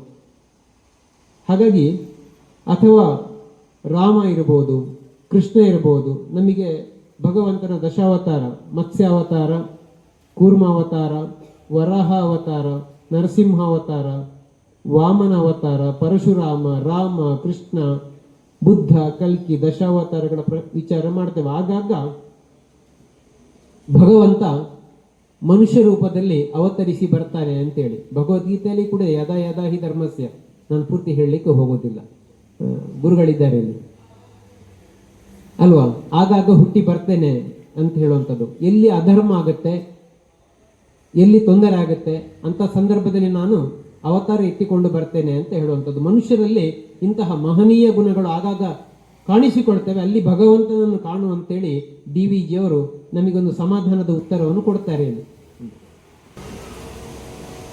ಮರಣದಿ ಮುಂದೇನು ಪ್ರೇತವೋ ಭೂತವೋ, ಪರಲೋಕವೋ ಪುನರ್ ಜನ್ಮವೋ ಅದೇನೋ. ತಿರುಗಿ ಬಂದವರಿಲ್ಲ, ವರದಿ ತಂದವರಿಲ್ಲ, ದರೆಯ ಬಾಳ್ಗದರಿನೇ ಮಂಕುತಿಮ್ಮ, ದರೆಯ ಬಾಳ್ಗದರಿನೇ ಮಂಕುತಿಮ್ಮ. ಪಿರಕೊಂಜಿ ಜನ್ಮ ಇತ್ತಂಡ ನೆಂಪಿಜ್ಜಿ ಪಿರವಂಜಿ ಜನ್ಮ ಉಂಡ ಗೊತ್ತುಜ್ಜಿ ಸ್ವರ್ಗೊಲ ನರಕೊಲ ಬೇತೆ ಇಜ್ಜಿ ನರಮನಿ ಜನ್ಮಗು ಮಿಕ್ಕನವಿಜ್ಜಿ ನರಮನಿ ಜನ್ಮಮಲ್ಲ ಉಂದೆನ ಹಾಳು ಮಂಕನೊಡೆ ಬಂದುಳೆ. ದಾಸರ ಮಾನವ ಜನ್ಮ ದೊಡ್ಡದು ಕೀರ್ತನೆಯಿಂದ ಪ್ರಭಾವಿತನಾಗಿ ಬರೆದಿರುವಂಥ ಒಂದು ಸಣ್ಣ ನೆನಪಿಗೆ ಬಂತು ಇದನ್ನು ಹೇಳುವಾಗ. ಹೌದಲ್ವಾ? ಹಿಂದೆ ಹುಟ್ಟಿದ್ದೇವ ಗೊತ್ತಿಲ್ಲ ನಮಗೆ, ಮುಂದೆ ಹುಟ್ಟಿ ಬರ್ತೇವಾ? ಹಿಂದೆ ಹುಟ್ಟಿದ್ದು ನೆನಪಿಲ್ಲ, ಮುಂದೆ ಹುಟ್ಟಿ ಬರ್ತೇವ ಗೊತ್ತಿಲ್ಲ. ಮರಣದಿ ಮುಂದೇನು ಭೂತವೋ ಪ್ರೇತವೋ ಹೇಳ್ತಾರೆ, ಹಾಗೆ ಹೀಗೆ. ಅದಕ್ಕೋಸ್ಕರ ಅನೇಕ ಕಾರ್ಯಕ್ರಮಗಳನ್ನು ಮಾಡುವಂಥದ್ದಿದೆ. ಹಿರಿಯರ ಜೊತೆ ಸೇರಿಸುವುದು, ಮತ್ತೆ ಅದು ಸ್ವರ್ಗಕ್ಕೆ ಹೋಗಲಿಲ್ಲ ಅತಂತ್ರದಲ್ಲಿದ್ದೆ, ಹಾಗೆ ಹೀಗೆ. ಡಿ ವಿ ಜಿ ನೋಡಿ ಎಷ್ಟು ಚೆನ್ನಾಗಿ ಹೇಳಿದೆ. ಮರಣದಿ ಮುಂದೇನು ಪ್ರೇತವೋ ಭೂತವೋ ಪರಲೋಕವೋ ಪುನರ್ಜನ್ಮವೋ, ಅದೇನು ಅನೇಕರು ಹೇಳುವಂಥದ್ದಿದೆ. ಶಾಸ್ತ್ರದಲ್ಲಿ ಹೇಳಿದಂತೆ ಪುನರ್ಜನ್ಮ ಇದೆ ಅಂತೇಳಿ.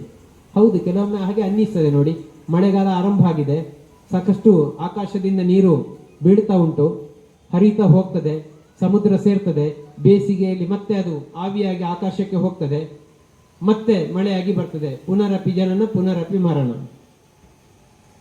ತಜಂಕು ಹುಲ್ಲು ನೋಡಿ, ಬೇಸಿಗೆಯಲ್ಲಿ ಎಲ್ಲ ಸತ್ತು ಹೋಗ್ತದೆ, ಇನ್ನು ಹುಟ್ಟಲಿಕ್ಕೆ ಸಾಧ್ಯ ಇಲ್ಲ, ಅಷ್ಟು ಕಡು ಬೇಸಿಗೆ. ಹನಿ ಬಿದ್ದ ಕೂಡಲೇ ಹುಟ್ಟಿ ಬರ್ತವೆ, ಎಲ್ಲಿಂದ ಬರ್ತದೆ? ಹಿರಿಯರು ಹೇಳ್ತಾರೆ, ಅಂದ್ರೆ ಎಲ್ಲಿ ಹಿಮಾಲಯದಲ್ಲೆಲ್ಲ 200, 300, 400 ವರ್ಷಗಳ ಜೀವಿಗಳು ಅಂದ್ರೆ ಮನುಷ್ಯರಿದ್ದಾರೆ ಇಲ್ಲಿ ಅಂತೇಳಿ, ಸಾಧು ಸಂತರಿದ್ದಾರೆ. ಅತ್ಯಂತ ಕಡಿಮೆ ಅಂದ್ರೆ ಬರೀ ಗಾಳಿ ಸೇವನೆಯಿಂದ ಬದುಕುವಂಥದ್ದು ಅಂತೇಳಿ. ಒಂದು ರೀತಿಯ ಯೋಗದಿಂದ ಇದೆಲ್ಲ ಸಾಧ್ಯ ಅಂತೇಳಿ. ನಿಮ್ಗೆ ಗೊತ್ತಿದೆ, ಇದು ದುರ್ಯೋಧನ ವೈಶಂಪಾಯನ ಸರೋವರದಲ್ಲಿ ಅಡಗಿ ಕುಳಿತದ್ದು ಯೋಗ ಬಲ, ಅಂದ್ರೆ ಜಲಸ್ತಂಭನ ವಿದ್ಯೆ, ಇದೆಲ್ಲ ಸಾಧ್ಯ ಇದೆ. ನಾವು ಅಂಥದ್ದು ಹಠ ಮಾಡಿ ಸಾಧನೆ ಮಾಡಬೇಕು ಅಂತ ಹೇಳುವಂಥದ್ದು. ಹಾಗಾಗಿ ಮರಣದಿ ಮುಂದೇನು ಪ್ರೇತವೋ ಭೂತವೋ ಪರಲೋಕವೋ ಪುನರ್ಜನ್ಮವೋ ಅದೇನು ತಿರುಗಿ ಬಂದವರಿಲ್ಲ ವರದಿ ತಂದವರಿಲ್ಲ. ಶ್ರೀನಿವಾಸ ತಂತ್ರಿಗಳು ವರದಿ ಬಂದಿದೆ ಸರ್, ಎಲ್ಲಾದರೂ ವರದಿಗಾರ ನಮ್ಮಲ್ಲಿ ಇದ್ದಾರೆ ಇಲ್ಲಿ, ಎಲ್ಲಾದರೂ ವರದಿ ಬಂದದ್ದಿದೆ? ಎಲ್ಲ ನಂಬಿದ್ದೇವೆ. ಅದು ಹೀಗೆ ಹೀಗೆ ಶಾಸ್ತ್ರ ಪುರಾಣಗಳಲ್ಲಿ, ಶಾಸ್ತ್ರ ಪುರಾಣ ಅಂದ್ರೆ ಹಿರಿಯರು ಅವರ ಅನುಭವದಿಂದ ಅವರ ಒಂದು ಬದುಕಿನ ಒಳಿತಿಗೋಸ್ಕರ ಅಥವಾ ನಂಬಿಕೆಯ ಹಿನ್ನೆಲೆಯಲ್ಲಿ ಕಟ್ಟಿಕೊಂಡು ಬಂದಿದ್ದಾರೆ. ನಮಗೆ ಅದನ್ನು ಏನು ಪಾಸ್ ಮಾಡಿದ್ದಾರೆ, ಹಾಗೆ ನಾವು ಅದನ್ನು ಮುಂದುವರಿಸಿಕೊಂಡು ಹೋಗ್ತಾ ಇದ್ದೇವೆ ಅಲ್ವಾ? ಹಾಗಾಗಿ ಅವರು ಹೇಳ್ತಾರೆ ಹಾಗೆ ಅಂತೇಳಿ. ಅದರಿಂದ ನಮಗೆ ಏನಾಗಬೇಕು? ಧರೆಯ ಬಾಳಿಗೆ ಅದರಿ ನೇಮ್ ಮಂಕುತಿಮ್ಮ. ನಾವು ಲೌಕಿಕದಲ್ಲಿ ಒಂದು ಹುಳವಾಗಿ ಹುಟ್ಟಿಲ್ಲ, ಒಂದು ಕ್ರಿಮಿಯಾಗಿ ಹುಟ್ಟಿಲ್ಲ, ಒಂದು ಹುಲಿಯಾಗಿ ಹುಟ್ಟಿಲ್ಲ, ಒಂದು ಹಸುವಾಗಿ ಹುಟ್ಟಿಲ್ಲ. ಅದೇ ಆಗ್ಲೇ ಹೇಳಿದಾಗ 84 ಲಕ್ಷ ಜೀವ ವೈವಿಧ್ಯಗಳಲ್ಲಿ ನಮ್ಮನ್ನು ಬಿಟ್ಟು ಉಳಿದ ಯಾವುದು ನಾವು ಆಗ್ಲಿಲ್ಲ. ಮನುಷ್ಯರಾಗಿದ್ದೇವಲ್ಲ. ನಾವು ಉಜಿರೆಯಲ್ಲಿ ಹುಟ್ಟಿದ್ದೇವಾ, ಉಡುಪಿಯಲ್ಲಿ ಹುಟ್ಟಿದ್ದೇವಾ, ವಿದೇಶದಲ್ಲಿ ಹುಟ್ಟಿದ್ದೇವಾ ಪ್ರಶ್ನೆ ಅಲ್ಲ. ಬ್ರಾಹ್ಮಣನಾಗಿ ಹುಟ್ಟಿದ್ದೇವಾ, ಶೂದ್ರನಾಗಿ ಹುಟ್ಟಿದ್ದೇನಾ, ಪಂಚಮರಾಗಿ ಹುಟ್ಟಿದ್ದೇವಾ ಪ್ರಶ್ನೆನೇ ಅಲ್ಲ. ತುಳುವನಾಗಿ ಹುಟ್ಟಿದ್ದೇನಾ, ಬ್ಯಾರಿ ಭಾಷಿಕನಾಗಿ ಹುಟ್ಟಿದ್ದೇನಾ, ಮುಸ್ಲಿಮನಾಗಿ ಹುಟ್ಟಿದ್ದೇನಾ, ಕ್ರೈಸ್ತ ಧರ್ಮೀಯನಾಗಿ ಹುಟ್ಟಿದ್ದೇನಾ, ಹಿಂದುವಾಗಿ ಪ್ರಶ್ನೆನೇ ಅಲ್ಲ. ಆತ್ಮ ಸಂಸ್ಕಾರ ಸಿಗಬೇಕು ನಮಗೆ. ಆತ್ಮೋದ್ಧಾರಕ್ಕೋಸ್ಕರ ಹೋರಾಟ ಮಾಡಬೇಕು. ಅಂದ ಮೇಲೆ ಆಗ್ಲೇ ಹೇಳಿದಾಗ ಆತ್ಮಕ್ಕೆ ಘಾತಿ ಇಲ್ಲ ಅಂತೇಳಿ. ಹೌದಲ್ಲ, ಅರ್ಥ ಮಾಡ್ಕೊಳ್ಬೇಕು ನಾವು. ಸುಮ್ಮನೆ ಜಗಳ ಮಾಡೋದು, ಪ್ರತಿಯೊಂದಕ್ಕೂ ಘರ್ಷಣೆ. ನಾನು ಯೋಚನೆ ಮಾಡ್ತಿದ್ದೆ, ಇವತ್ತು ಜನಸಂಖ್ಯೆ ವಿಪರೀತವಾಗಿ ಬೆಳೀತಿದೆ, ಇತರ ಜೀವವೈದ್ಯ ಕಡಿಮೆ ಆಗ್ತಾ ಇದೆ ಅಲ್ವಾ? ಆದರೆ ಎಜುಕೇಶನ್ ಒಂದು ಕಡೆಯಿಂದ ಸಿಗ್ತಿದೆ, ಬಟ್ ಇದನ್ನೆಲ್ಲ ಅರ್ಥನೇ ಮಾಡ್ಕೊಳ್ಳೋದಿಲ್ಲ. ಏನು ಮಾಡೋದು? ಇದಕ್ಕೆ ಸ್ವಲ್ಪ ಅರ್ಥ ಆಗಲಿ ಅಂತ ಇಂಥದ್ದನ್ನೆಲ್ಲ ಕಾರ್ಯಕ್ರಮ ಗಮಕ ಕಲಾ ಪರಿಷತ್ತು, ಸಾಹಿತ್ಯ ಪರಿಷತ್ತು, ಅದು ಇದು ಸಂಘ ಸಂಸ್ಥೆಗಳು, ದೇವಸ್ಥಾನಗಳು ಮಾಡುವಂಥದ್ದು ಇಲ್ಲಿ ಏನೇ ಇರಲಿ. ಹಾಗಾಗಿ ಲೌಕಿಕದ ಜಗತ್ತಿಗೆ, ಈ ಭೂಮಿಯಲ್ಲಿ ಧರೆಯ ಬಾಳಿಗೆ ಅದರಿ ನೇಮ್. ಸತ್ತವರು ಎಲ್ಲಿ ಹೋಗಿದ್ದಾರೆ, ವರದಿ ತಂದಿದ್ದಾರೋ, ಭೂತನೋ ಪ್ರೇತನೋ ಪರಲೋಕನೋ ಪುನರ್ಜನ್ಮ, ಇದೆಲ್ಲ ನಮಗೆ ಅಗತ್ಯ ಇಲ್ಲ. ನಾವು ಇಲ್ಲಿ ಇರುವಾಗ ಚೆನ್ನಾಗಿ ಬಾಳಬೇಕಷ್ಟೇ, ಯಾರಿಗೂ ತೊಂದರೆ ಕೊಡದೆ. ಸಕಲ ಜೀವರಾಶಿಗಳನ್ನು ಕೂಡ ಒಳಿತಾಗ್ಲಿ ಅಂತೇಳಿ ಆ ರೀತಿಯಲ್ಲಿ ಬದುಕಿದ್ದೇ ಆದರೆ, ಮತ್ತೆ ಹಿರಿಯರು ಹೇಳಿದ್ದು ಸ್ವರ್ಗ ನರಕ ಅದೆಲ್ಲ ಅದು ಮತ್ತಿನ ವಿಷಯ. ಹಾಗಾಗಿ ಬಹಳ ಚೆನ್ನಾಗಿದೆ. ಇದನ್ನು ಅದಕ್ಕೆ ಏನು ಹೇಳಬೇಕು ಗೊತ್ತಿಲ್ಲ, ನಮಗೆ ಅಗತ್ಯ ಇಲ್ಲ ಅಂತ ಅನ್ನಿಸ್ತದೆ ಇದನ್ನು ಅಲ್ವಾ? ಹುಟ್ಟಿದ್ದೇವೆ, ಮನುಷ್ಯರಾಗಿ ದೇವರು ಇದ್ದಾನೆ ಅಂತ ಅದರ ಸೃಷ್ಟಿ ಮಾಡಿದ್ದಾನೆ. ಹಾಗಾಗಿ ಈ ಜನ್ಮವನ್ನು ಸಾರ್ಥಕ ಪಡಿಸ್ಕೊಳ್ಬೇಕು ನಾವು ಒಳ್ಳೆಯ ಮಾರ್ಗದಲ್ಲಿ, ಸನ್ಮಾರ್ಗದಲ್ಲಿ. ಆ ಸನ್ಮಾರ್ಗ ಯಾವುದಂತೆ ಅದಕ್ಕೆ ಆಧ್ಯಾತ್ಮ ಬೇಕು. ಆಧ್ಯಾತ್ಮ ಇದ್ರೆ ಮಾತ್ರ ಸನ್ಮಾರ್ಗ. ಆಧ್ಯಾತ್ಮನ ಬಿಟ್ಟದ್ದೇ ಅಂತ ಆದ್ರೆ ಅದು ಸನ್ಮಾರ್ಗ ಅಲ್ಲ, ಅದು ಮತ್ತೆ ಕವಲುದಾರಿ ಆಗ್ತದೆ. ಆಧ್ಯಾತ್ಮ ಯಾವುದಂತ ಇದೆಲ್ಲ ಚಿಂತನೆಗಳು ಬೇಕು ಅಂತೇಳಿ. ಈ ಚಿಂತನೆ ಇದ್ರೆ ಖಂಡಿತವಾಗಿ ಕೂಡ ಆಧ್ಯಾತ್ಮಕ್ಕೆ ಒಂದು ಪ್ರವೇಶ ಸಿಗ್ತದೆ ಅಂತ ಹೇಳುವಂಥದ್ದು. ದೇವ ಮಂದಿರ ಭಜನೆ ಪೂಜೆ ಪ್ರಸಾದಗಳು ಜೀವನದ ಅಲಂಕಾರ ಮನಸ್ಸಿನುದ್ಧಾರ ಭಾವವಂ ಶುಲ್ಲ ಜಗದಿಂ ಬಿಡಿಸಿ ಮೇಲೊಯ್ಯುವುದು ಆವುದಾದೊಡಮೊಳಿತು ಮಂಕುತಿಮ್ಮ ಆವುದಾದಡಂ ಉಳಿತು ಮಂಕುತಿಮ್ಮ. ಬೇಕಾಗಿಲ್ಲ, ಅದಕ್ಕೆ ಪ್ರಶ್ನೆ ಮಾಡಿದ್ದೇನೆ ನಾನು. ಇದು ಕೂಡ ನನಗೆ ಬಹಳ ಇಷ್ಟವಾದಂಥ ಒಂದು ಕಗ್ಗದಲ್ಲಿರುವಂಥ ಪದ್ಯ. ಹೆಚ್ಚು ಸಂದರ್ಭಗಳಲ್ಲಿ ಬೇರೆ ಬೇರೆ ವೇದಿಕೆಗಳಲ್ಲಿ ಹೇಳಿದ್ದಿದೆ ಈ ಪದ್ಯವನ್ನು. ದೇವ ಮಂದಿರ ಭಜನೆ ಪೂಜೆ ಪ್ರಸಾದಗಳು ಅಂದರೆ ಒಳ್ಳೆಯ ಕೆಲಸ ಯಾವುದಾದ್ರೂ ಮಾಡಿ ಅದು ದೇವರಿಗೆ ಸಂಬಂಧಪಟ್ಟದ್ದು ಅಂತೇಳಿ. ಅರ್ಥಾತ್ ನಮ್ಮ ಆತ್ಮದ ಉದ್ಧಾರಕ್ಕೆ ಮಾಡ್ತಿರುವಂಥ ಕೆಲಸಗಳದ್ದೆಲ್ಲ. ಹಾಗಾಗಿ ಕೆಟ್ಟದ್ದು ಮಾಡಬಾರದು, ನಾವು ಒಳ್ಳೆಯ ಕೆಲಸಗಳನ್ನು ಮಾಡಬೇಕು ಅನ್ನುವಂಥದ್ದೇ ಅದರ ತಾತ್ಪರ್ಯ ಇರುವಂಥದ್ದು. ಬದುಕಿನಲ್ಲಿ ಎರಡು ನೆಲೆಗಳು ನಮಗಿರುವಂಥದ್ದು, ಒಂದು ಲೌಕಿಕದ ನೆಲೆ, ಮತ್ತೊಂದು ಆಧ್ಯಾತ್ಮದ ನೆಲೆ. ಅದನ್ನು ಇಲ್ಲಿ ಹೇಳ್ತಾರೆ, ಮನಸ್ಸಿನ ಉದ್ಧಾರ ಜೀವನದ ಅಲಂಕಾರ ಅಂತೇಳಿ. ಬದುಕಿಗೆ ಒಂದು ಸೌಂದರ್ಯ ಬೇಕಾಗತ್ತೆ ಅಲ್ವಾ? ಒಂದು ಸೌಂದರ್ಯ ಪ್ರಜ್ಞೆ ಇದ್ದುಕೊಂಡೇ ಸೌಂದರ್ಯವೇ ಸತ್ಯಂ ಶಿವಂ ಸುಂದರಂ ಅಂತೇಳಿ ಹೇಳ್ತಾರಲ್ಲ. ಸತ್ಯವೇ ಶಿವ, ಶಿವವೇ ಸೌಂದರ್ಯ ಅಂತ ಹೇಳುವಂಥದ್ದು. ಹಾಗಾಗಿ ಆ ಸೌಂದರ್ಯ ಆಸ್ವಾದನೆಯ ಮೂಲಕನೇ ನಾವು ಆಧ್ಯಾತ್ಮವನ್ನು ಕಂಡುಕೊಳ್ಳುವಂಥದ್ದು, ಅದರ ಮೂಲಕ ಭಗವಂತನನ್ನು ಕಂಡುಕೊಳ್ಳುವಂಥದ್ದು. ಹಾಗಾಗಿ ಜೀವನದ ಅಲಂಕಾರ, ಮನಸ್ಸಿನ ಉದ್ಧಾರ ಆಗಬೇಕು. ಲೌಕಿಕ ಜಗತ್ತಿನ ಶುದ್ಧ ಜಗತ್ತು ಆಗ್ಲೇ ಹೇಳಿದಾಗ ಬೇಕಾದ್ದು ಬೇಡದ್ದು ಎಲ್ಲವೂ ಇದೆ ಇಲ್ಲಿ, ಬೇಡದ್ದು ಬೇಕಾದಷ್ಟಿದೆ ಇಲ್ಲಿ ಅಂತೇಳಿ ಅದನ್ನು ಹಾಗೆ ಹೇಳೋದಿದೆ. ಈ ಜಗತ್ತಿನಲ್ಲಿ ಬೇಡದ್ದು ಬೇಕಾದಷ್ಟಿದೆ, ಅದನ್ನು ಬಿಟ್ಟು ನಾವು ಬೇಕಾದ್ದನ್ನು ಮಾತ್ರ ಆಯ್ಕೆ ಮಾಡಿಕೊಂಡು ಮುಂದೆ ಹೋಗೋದಕ್ಕೆ ಅಂತ ಒಳ್ಳೆಯ ಕೆಲಸಗಳನ್ನು ಮಾಡಬೇಕು ಅಂತೇಳಿ DVG ಅವರ ಚಿಂತನೆಯನ್ನು ನಾವು ಚಿಂತನೆ ಬಗ್ಗೆ ಗಮನ ಹರಿಸಬೇಕು ಅಂತ ಹೇಳ್ತಾ ಕಗ್ಗದ 15 ಪದ್ಯಗಳನ್ನು ಇಲ್ಲಿ ಮುಗಿಸಿ ನಾವು ಎರಡೇ ಬಸವಣ್ಣನವರ 2 ವಚನಗಳು. ಒಂದು ಅತ್ಯಂತ ಪ್ರಸಿದ್ಧವಾದಂಥ ವಚನ ಇದೆ, ಉಳ್ಳವರು ಶಿವಾಲಯವ ಮಾಡುವರು. ಶಿವಾಲಯವ ಮಾಡುವರು ನಾನೇನ ಮಾಡಲಿ ಬಡವನಯ್ಯ, ಉಳ್ಳವರು ಶಿವಾಲಯವ ಮಾಡುವರು ನಾನೇನ ಮಾಡಲಿ. ಎನ್ನ ಕಾಲೇ ಕಂಬ ದೇಹವಿದೆ ಗುಲ, ಎನ್ನ ಕಾಲೇ ಕಂಬ ದೇಹವಿದೆ ಗುಲ, ಶಿರವೇ ಹೊನ್ನ ಕಳಶವಯ್ಯ, ಕೂಡಲ ಸಂಗಮ ದೇವ ಕೆಳಯ್ಯ, ಕೂಡಲ ಸಂಗಮ ದೇವ ಕೆಳಯ್ಯ. ಸ್ಥಾವರ ಕಳಿವುಂಟು ಜಂಗಮ ಕಡಿವಿಲ್ಲ, ಸ್ಥಾವರ ಕಳಿವುಂಟು ಜಂಗಮ ಕಡಿವಿಲ್ಲ, ಕೂಡಲ ಸಂಗಮ ದೇವ ಕೆಳಯ್ಯ, ಕೂಡಲ ಸಂಗಮ ದೇವ ಕೆಳಯ್ಯ. ನಮ್ಮ ಕತೆ ಬಸವಣ್ಣನವರು ಇದನ್ನು ಬಹಳ ಚೆನ್ನಾಗಿ ಹೇಳ್ತೀರಿ. ಇದು ದೇವಸ್ಥಾನ ಕಟ್ಟಬಾರದು ಅಂತ ಹೇಳುವಂಥದ್ದಲ್ಲ, ನಾವು ನೆಗೆಟಿವ್ ಅರ್ಥ ಮಾಡುವಂಥದ್ದಲ್ಲ. ನಮ್ಮ ಶರೀರ ದೇವಸ್ಥಾನ ಅಂತ ಅರ್ಥ ಮಾಡ್ಕೊಳ್ಬೇಕು ಅಂತ ನಾನು ಇದನ್ನು ಪ್ರತಿ ಸಂದರ್ಭದಲ್ಲಿ ಹೇಳೋದು. ಆಗ್ಲೇ ಹೇಳಿದ ನರಮಣಿ ಜನ್ಮಮಲ್ಲವು ಅಂತ ಹೇಳಿದಲ್ಲಿ ಕೊನೆಗೆ ಬರ್ತದೆ, ಶರೀರನೇ ಒಂಜಿ ದೇವಸ್ಥಾನ ಪ್ರತಿ ಜೀವಿಲು ದೇವರ ಕೈಮುಗಿಕ, ಮಧುಮಾಂಸ ಹಿಂಸೆನು ಉಂಟಾಗ ಶುದ್ಧ ಶ್ರದ್ಧೆಡು ಬದುಕನ್ನು ಕಟ್ಟೋನುಗ ಅಂತ ಒಂದು ಪದ್ಯದಲ್ಲಿ ಮುಂದುವರಿಸಿ ಹೇಳಿದೆ, ಬಹಳ ಹಿಂದೆ ಬರೆದಿರುವಂಥದ್ದು. ಹೌದಲ್ವಾ? ಸುಮ್ಮನೆ ಒಮ್ಮೆ ಯೋಚನೆ ಮಾಡಿ ನೋಡೋಣ. ನಾವು ಶರೀರ ಮತ್ತೆ ದೇವಸ್ಥಾನಕ್ಕೆ, ದೇವಸ್ಥಾನದಲ್ಲಿ ಹೇಗೆ, ಆ ದೇವಸ್ಥಾನದ ಸ್ಟ್ರಕ್ಚರ್ ಹೇಗಿರ್ತದೆ, ಅಲ್ಲಿಯ ನೀತಿ ನಿಯಮಗಳಲ್ಲಿ ಹೇಗಿರ್ತದೆ. ನಿನ್ನೆ ಕಟೀಲು ದೇವಸ್ಥಾನಕ್ಕೆ ಸಂಬಂಧಪಟ್ಟಾಗೆ ಒಂದು ಅಲ್ಲಿಯ ನಿಯಮಾವಳಿದ್ದು ವೈರಲ್ ಆಗ್ತಾ ಇತ್ತು, ನಮಗೆ ಯಾರ ಕಳಿಸಿದ್ರು ನಮ್ಮೊಂದು ಗ್ರೂಪಲ್ಲಿ. ಹೀಗೆ ಅಲ್ಲಿಯ ಡ್ರೆಸ್ ಕೋಡ್ ಅಥವಾ ಅಲ್ಲಿನೆಲ್ಲ ಗೈಡ್ಲೈನ್ಸ್ ಹೇಗೆ ಅಂತ, ಅಲ್ಲಿಗೆ ಹೋಗೋ ಭಕ್ತರು ಹೇಗಿರಬೇಕು ಅಂತೇಳಿ, ದೇವಸ್ಥಾನಕ್ಕೆ ಬರೋರು ಹೇಗಿರಬೇಕು, ದೇವಸ್ಥಾನದಲ್ಲಿ ಹೇಗೆ ನೀತಿ ನಿಯಮಾವಳಿ, ಅಲ್ಲಿ ಎಲ್ಲವೂ ಸಾತ್ವಿಕ, ಹಾಗೆ ನಮ್ಮ ಬದುಕು ಸಾತ್ವಿಕ ಆಗಬೇಕಿದ್ರೆ ಶರೀರ ದೇವಸ್ಥಾನ ಅಲ್ವಾ? ಅಲ್ಲಿ ಕೆಟ್ಟದ್ದನ್ನು ದೇವಸ್ಥಾನದಲ್ಲಿ ಮಾತಾಡ್ಲಿಕ್ಕಿಲ್ಲ, ನಾವು ಮಾತಾಡಬಾರ್ದಲ್ವಾ? ದೇವಸ್ಥಾನದಲ್ಲಿ ಕೆಟ್ಟದ್ದನ್ನು ನೈವೇದ್ಯ ಕೊಡ್ಲಿಕ್ಕಿಲ್ಲ, ನಾವು ಕೂಡ ಕೆಟ್ಟದ್ದನ್ನು ತಗೊಳ್ಬಾರ್ದಲ್ವಾ?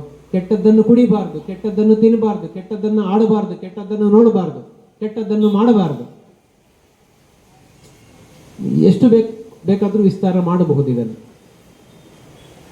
ಇದನ್ನು ಅರ್ಥ ಮಾಡಿಕೊಳ್ಳದೆ ಹೋದ್ರೆ, ಶರೀರ ದೇವಸ್ಥಾನ ಅಂತ ಅರ್ಥ ಮಾಡಿಕೊಳ್ಳದೆ ಹೋದ್ರೆ ದೇವಸ್ಥಾನಕ್ಕೆ ಹೋಗಿ ಪ್ರಯೋಜನ ಇಲ್ಲ.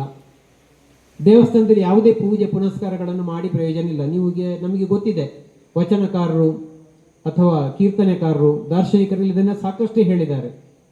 ತೀರ್ಥ ಸ್ನಾನ ಮಾಡಿ ಏನು ಪ್ರಯೋಜನ ಇಲ್ಲ ಅಂತೇಳಿ. ಒಳಗಿರುವಂತಹ ಮಲಿನ ಹೋಗದೇ ಇದ್ರೆ, ಮನಸ್ಸಿನ ಮಲಿನ ಹೋಗದೇ ಇದ್ರೆ ಹೊರಗಡೆ ತೀರ್ಥ ಸ್ನಾನ ಮಾಡಿ ಪ್ರಯೋಜನ ಇಲ್ಲ ಅಂತ ಹೇಳುವಂಥದ್ದು. ಹಾಗಾಗಿ ಎಂತ ಅದ್ಭುತವಾದದ್ದು ನೋಡಿ. ಸ್ಥಾವರಕ್ಕೆ ಅಳಿವುಂಟು, ಜಂಗಮಕ್ಕೆ ಅಳಿವಿಲ್ಲ. ಜಂಗಮ ಅಂದ್ರೆ ನಮ್ಮ ಆತ್ಮ ಒಂದು ಗೂಡು ಬಿದ್ದು ಹೋದಾಗ, ಒಂದು ಮನೆ ಬಿದ್ದಾಗ ಮತ್ತೊಂದು ಮನೆಯಲ್ಲಿ ಕಟ್ಟಿನ ವಾಸ ಮಾಡುವ ಹಾಗೆ ಆತ್ಮ. ಹಾಗೆ ಹೋದಾಗ ಅದು ಪುನರಪಿ ಜನನ, ಪುನರಪಿ ಮರಣ ಹೋಗ್ಬೋದು ಬಹುಶಃ. ಹಾಗೆ ದೇಹವೇ ದೇಗುಲ ಅನ್ನುವಂಥದ್ದು, ಕಾಲು ಕಂಬ ದೇಹವೇ ದೇಗುಲ, ಶಿರವೇ ಹೊನ್ನ ಕಲಶವಯ್ಯ, ಸ್ಥಾವರಕ್ಕೆ ಅಳಿವುಂಟು, ಜಂಗಮಕ್ಕೆ ಅಳಿವಿಲ್ಲ ಅಂತೇಳಿ. ಇದು ಬಹುಶಃ ಈ ವಿಚಾರಗಳು ಸಾಕಷ್ಟು ನಮ್ಮ ಸಮಾಜದಲ್ಲಿ ಹರಿದಾಡಬೇಕು, ಜನರಿಗೆ ತಿಳಿಬೇಕು. ಹಾಗಿದ್ದಾಗ ಮಾತ್ರ ಸಮಾಜ ಒಂದು ವ್ಯವಸ್ಥೆಗೆ ಕಲ್ಲು ದೇವರು ದೇವರಲ್ಲ, ಮಣ್ಣು ದೇವರು ದೇವರಲ್ಲ, ಮರ ದೇವರು ದೇವರಲ್ಲ, ಪಂಚಲೋಹದಲ್ಲಿ ಮಾಡಿದ ದೇವರು ದೇವರಲ್ಲ. ಕಲ್ಲು ದೇವರು ದೇವರಲ್ಲ, ಮಣ್ಣು ದೇವರು ದೇವರಲ್ಲ. ಸೇತು ಬಂದ ರಾಮೇಶ್ವರ, ಕಾಶಿ, ಗೋಕರ್ಣ, ಕೇದಾರ ಮೊದಲಾದ ಪುಣ್ಯತೀರ್ಥ ಕ್ಷೇತ್ರಗಳಲ್ಲಿಯ ದೇವರು ದೇವರಲ್ಲ. ತನ್ನ ತಾನಾರೆಂದು ತಿಳಿದಡೆ ತಾನೇ ದೇವನೋಡ, ತನ್ನ ತಾನಾರೆಂದು ತಿಳಿದಡೆ ತಾನೇ ದೇವನೋಡ. ಅಪ್ರಮಾಣ ಕೂಡಲ ಸಂಗಮ ದೇವಾ, ಕೂಡಲ ಸಂಗಮ ದೇವಾ, ಕೂಡಲ ಸಂಗಮ ದೇವಾ. ರಾಷ್ಟ್ರಕವಿ GS ಶಿವರುದ್ರಪ್ಪನವರು ಒಂದು ಕಡೆ ಒಂದು ಭಾವಗೀತೆ ಇದೆ. ಎಲ್ಲೋ ಹುಡುಕಿದೆ ಇಲ್ಲದ ದೇವರ ಕಲ್ಲು ಮಣ್ಣುಗಳ ಗುಡಿಯೊಳಗೆ, ಇಲ್ಲೇ ಇರುವ ಪ್ರೀತಿ ಸ್ನೇಹಗಳ ಗುರುತಿಸದಾದೆನು ನಮ್ಮೊಳಗೆ, ಎಲ್ಲಿದೆ ಬಂಧನ ಎಲ್ಲಿದೆ ನಂದನ, ಎಲ್ಲ ಇವೆ ಈ ನಮ್ಮೊಳಗೆ ಅಂತ. ಒಳಗಿನ ತಿಳಿಯನು ಕಲಕದೆ ಇದ್ದರೆ ಅಮೃತದ ಸವಿ ಇದೆ ನಾಲಗೆಗೆ, ಹತ್ತಿರ ಇದ್ದು ದೂರ ನಿಲ್ಲುವೆವು ನಮ್ಮ ಅಹಮ್ಮಿನ ಕೋಟೆಯಲ್ಲಿ, ಎಷ್ಟು ಕಷ್ಟವೋ ಹೊಂದಿಕೆ ಎಂಬುದು 4 ದಿನದ ಈ ಬದುಕಿನಲ್ಲಿ ಅಂತೇಳಿ. ಅಂತ ಅದ್ಭುತವಾದಂತಹ ಪದ್ಯಗಳು. ಇದನ್ನು ಅರ್ಥ ಮಾಡಿಕೊಳ್ಬೇಕು ನಾವು, ಹೌದಲ್ವ? ಬದುಕು ಎಷ್ಟು ಕಷ್ಟ ಇದೆ ಅಂತೇಳಿ. ನಾವು ಎಲ್ಲೆಲ್ಲೂ ದೇವಸ್ಥಾನಗಳಲ್ಲಿ, ಗುಡಿ, ಚರ್ಚು, ಮಸೀದಿಗಳಲ್ಲಿ ದೇವರಿದ್ದಾನೆ ಅಂತ ಹುಡುಕ್ತೇವೆ ಅಂತೇಳಿ. ಆದರೆ ನಾನು ಹಿಂದೆಲ್ಲ ಹೇಳ್ತಿದ್ದೆ, ನಿಜವಾಗಿ ಆಸ್ತಿಕ ಅಂದರೆ ದೇವಸ್ಥಾನದಲ್ಲಿ ಕೈ ಮುಗಿತಿರೋ ಒಂದು ಹೋಗಿ ಬಡಿಬೇಕು. ಅವನು ರಿಯಾಕ್ಟ್ ಮಾಡದೇ ಇದ್ರೆ ಅವನು ನಿಜವಾದಂಥ ಆಸ್ತಿಕ. ರಿಯಾಕ್ಟ್ ಮಾಡಿದ ಅಂದರೆ ಆಸ್ತಿಕ ಅಲ್ಲ ಅಂತ ಸುಮ್ಮನೆ ನನ್ನದೇ ಒಂದು ತರ್ಕ ಅದಷ್ಟೇ ಅಲ್ವಾ? ಹಾಗಾಗಿ ಇಲ್ಲಿ ಹೇಳುವಂಥದ್ದು, ತಮ್ಮನ್ನು ತಾವು ಅರ್ಥ ಮಾಡ್ಕೊಳ್ಬೇಕು. ನಾವು ಯಾರು ಅಂತ ಅರ್ಥ ಮಾಡಿಕೊಳ್ಳಲು ಪ್ರಯತ್ನ ಪಟ್ಟದ್ದೇ ಅದೇ ಅಂದರೆ ಮತ್ತೆ ದೇವರು ಯಾರು ಅನ್ನೋದಕ್ಕೆ ಪ್ರಮಾಣ ಬೇರೆ ಬೇಕಾಗಿಲ್ಲ ಅಂತೇಳಿ. ನಾವು ಕಲ್ಲು ದೇವರು ದೇವರಲ್ಲ, ಎಲ್ಲವೂ ದೇವರೇ ಅಲ್ಲ ಅಂತಲ್ಲ. ಆದರೆ ಮೊದಲನೇದಾಗಿ ನಮ್ಮನ್ನು ನಾವು ಅರ್ಥ ಮಾಡಿಕೊಳ್ಳುವಂಥ ಪ್ರಯತ್ನ ಪಟ್ಟದ್ದೇ ಆದರೆ ಅದು ದೇವರನ್ನು ಕಂಡುಕೊಳ್ಳುವಂತಹ ಮೊದಲ ಹೆಜ್ಜೆ ಅಂತ ಹೇಳುವಂಥದ್ದನ್ನು ಹೇಳ್ತಾ, ಒಂದು ಏನು ಈ ಗಮಕದ ಕಾರ್ಯಕ್ರಮ ಬಹಳ ಅರ್ಥಪೂರ್ಣವಾಗಿ ಮೊನ್ನೆಯಿಂದ ನಡೀತಾ ಇದೆ. ಗಮಕ ಕಲಾ ಪರಿಷತ್ತಿನವರಿಗೆ ವಿಶೇಷವಾಗಿ ಅಧ್ಯಕ್ಷರಾದಂತಹ ರಾಮಕೃಷ್ಣ ಭಟ್ ನಿನ್ನಿಕಲ್ಲು, ಬಳ್ಳಮಂಜ, ಉಜಿರೆ, ಹಾಗೆಯೇ ಕಾರ್ಯದರ್ಶಿಯವರಾದಂತಹ ಮೇಧಾ ಮೇಡಮ್ ಅವರಿಗೆ ವಿಶೇಷವಾಗಿ ಕೃತಜ್ಞತೆಗಳನ್ನು ಸಲ್ಲಿಸ್ತಾ, ಹಿರಿಯರೆಲ್ಲರೂ ತಾವೆಲ್ಲ ಇದ್ದೀರಿ, ಏನಾದರೂ ನಮ್ಮ ಚಿಂತನೆಗಳಲ್ಲಿ ಮಾತಿನಲ್ಲಿ ವ್ಯತ್ಯಾಸ ಆಗಿದ್ದಿದ್ರೆ ಮನ್ನಿಸಬೇಕು ಅಂತೇಳಿ ತಮ್ಮೆಲ್ಲರಲ್ಲಿ ಪ್ರಾರ್ಥನೆ ಮಾಡ್ತಾ ಚೆನ್ನಾಗಿ ಹಿರಿಯರಾದಂತಹ ವಿದುಷಿ ಮನೋರಮಾ ಮೇಡಮ್ ಅವರು ವಾಚನ ಮಾಡಿದ್ದಾರೆ. ಒಳ್ಳೆಯ ಪದ್ಯಗಳು ಇದ್ದದ್ರಿಂದ ಒಂದಷ್ಟು ಮಾತಾಡಲಿಕ್ಕೆ ಅವಕಾಶಗಳು ಆಗಿದೆ ಅಂತ ಹೇಳುತ್ತಾ ಎಲ್ಲರಿಗೂ ಮತ್ತೊಮ್ಮೆ ವಂದಿಸ್ತಾ ಈ ಅವಕಾಶ ಮಾಡಿಕೊಟ್ಟ ತಮಗೆಲ್ಲರಿಗೂ ಹೃತ್ಪೂರ್ವಕ ವಂದನೆಗಳನ್ನು ಸಲ್ಲಿಸ್ತಾ ಮಾತಿನ ವಿರಮಿಸುತ್ತಿದ್ದೇನೆ. ನಮಸ್ಕಾರ. ಓಂ ಅಸತೋ ಮಾ ಸದ್ಗಮಯ ತಮಸೋ ಮಾ ಜ್ಯೋತಿರ್ಗಮಯ ಮೃತ್ಯೋರ್ಮಾ ಅಮೃತಂಗಮಯ. ಓಂ ಶಾಂತಿ ಶಾಂತಿ ಶಾಂತಿ. ಸರ್ವೇ ಭವಂತು ಸುಖಿನಃ, ಸರ್ವೇ ಸಂತು ನಿರಾಮಯಾಃ, ಸರ್ವೇ ಭದ್ರಾಣಿ ಪಶ್ಯಂತು, ಮಾ ಕಶ್ಚಿತ್ ದುಃಖಭಾಗ್ ಭವೇತ್. ಲೋಕಾಃ ಸಮಸ್ತಾಃ ಸುಖಿನೋ ಭವಂತು, ಲೋಕಾಃ ಸಮಸ್ತಾಃ ಸುಖಿನೋ ಭವಂತು.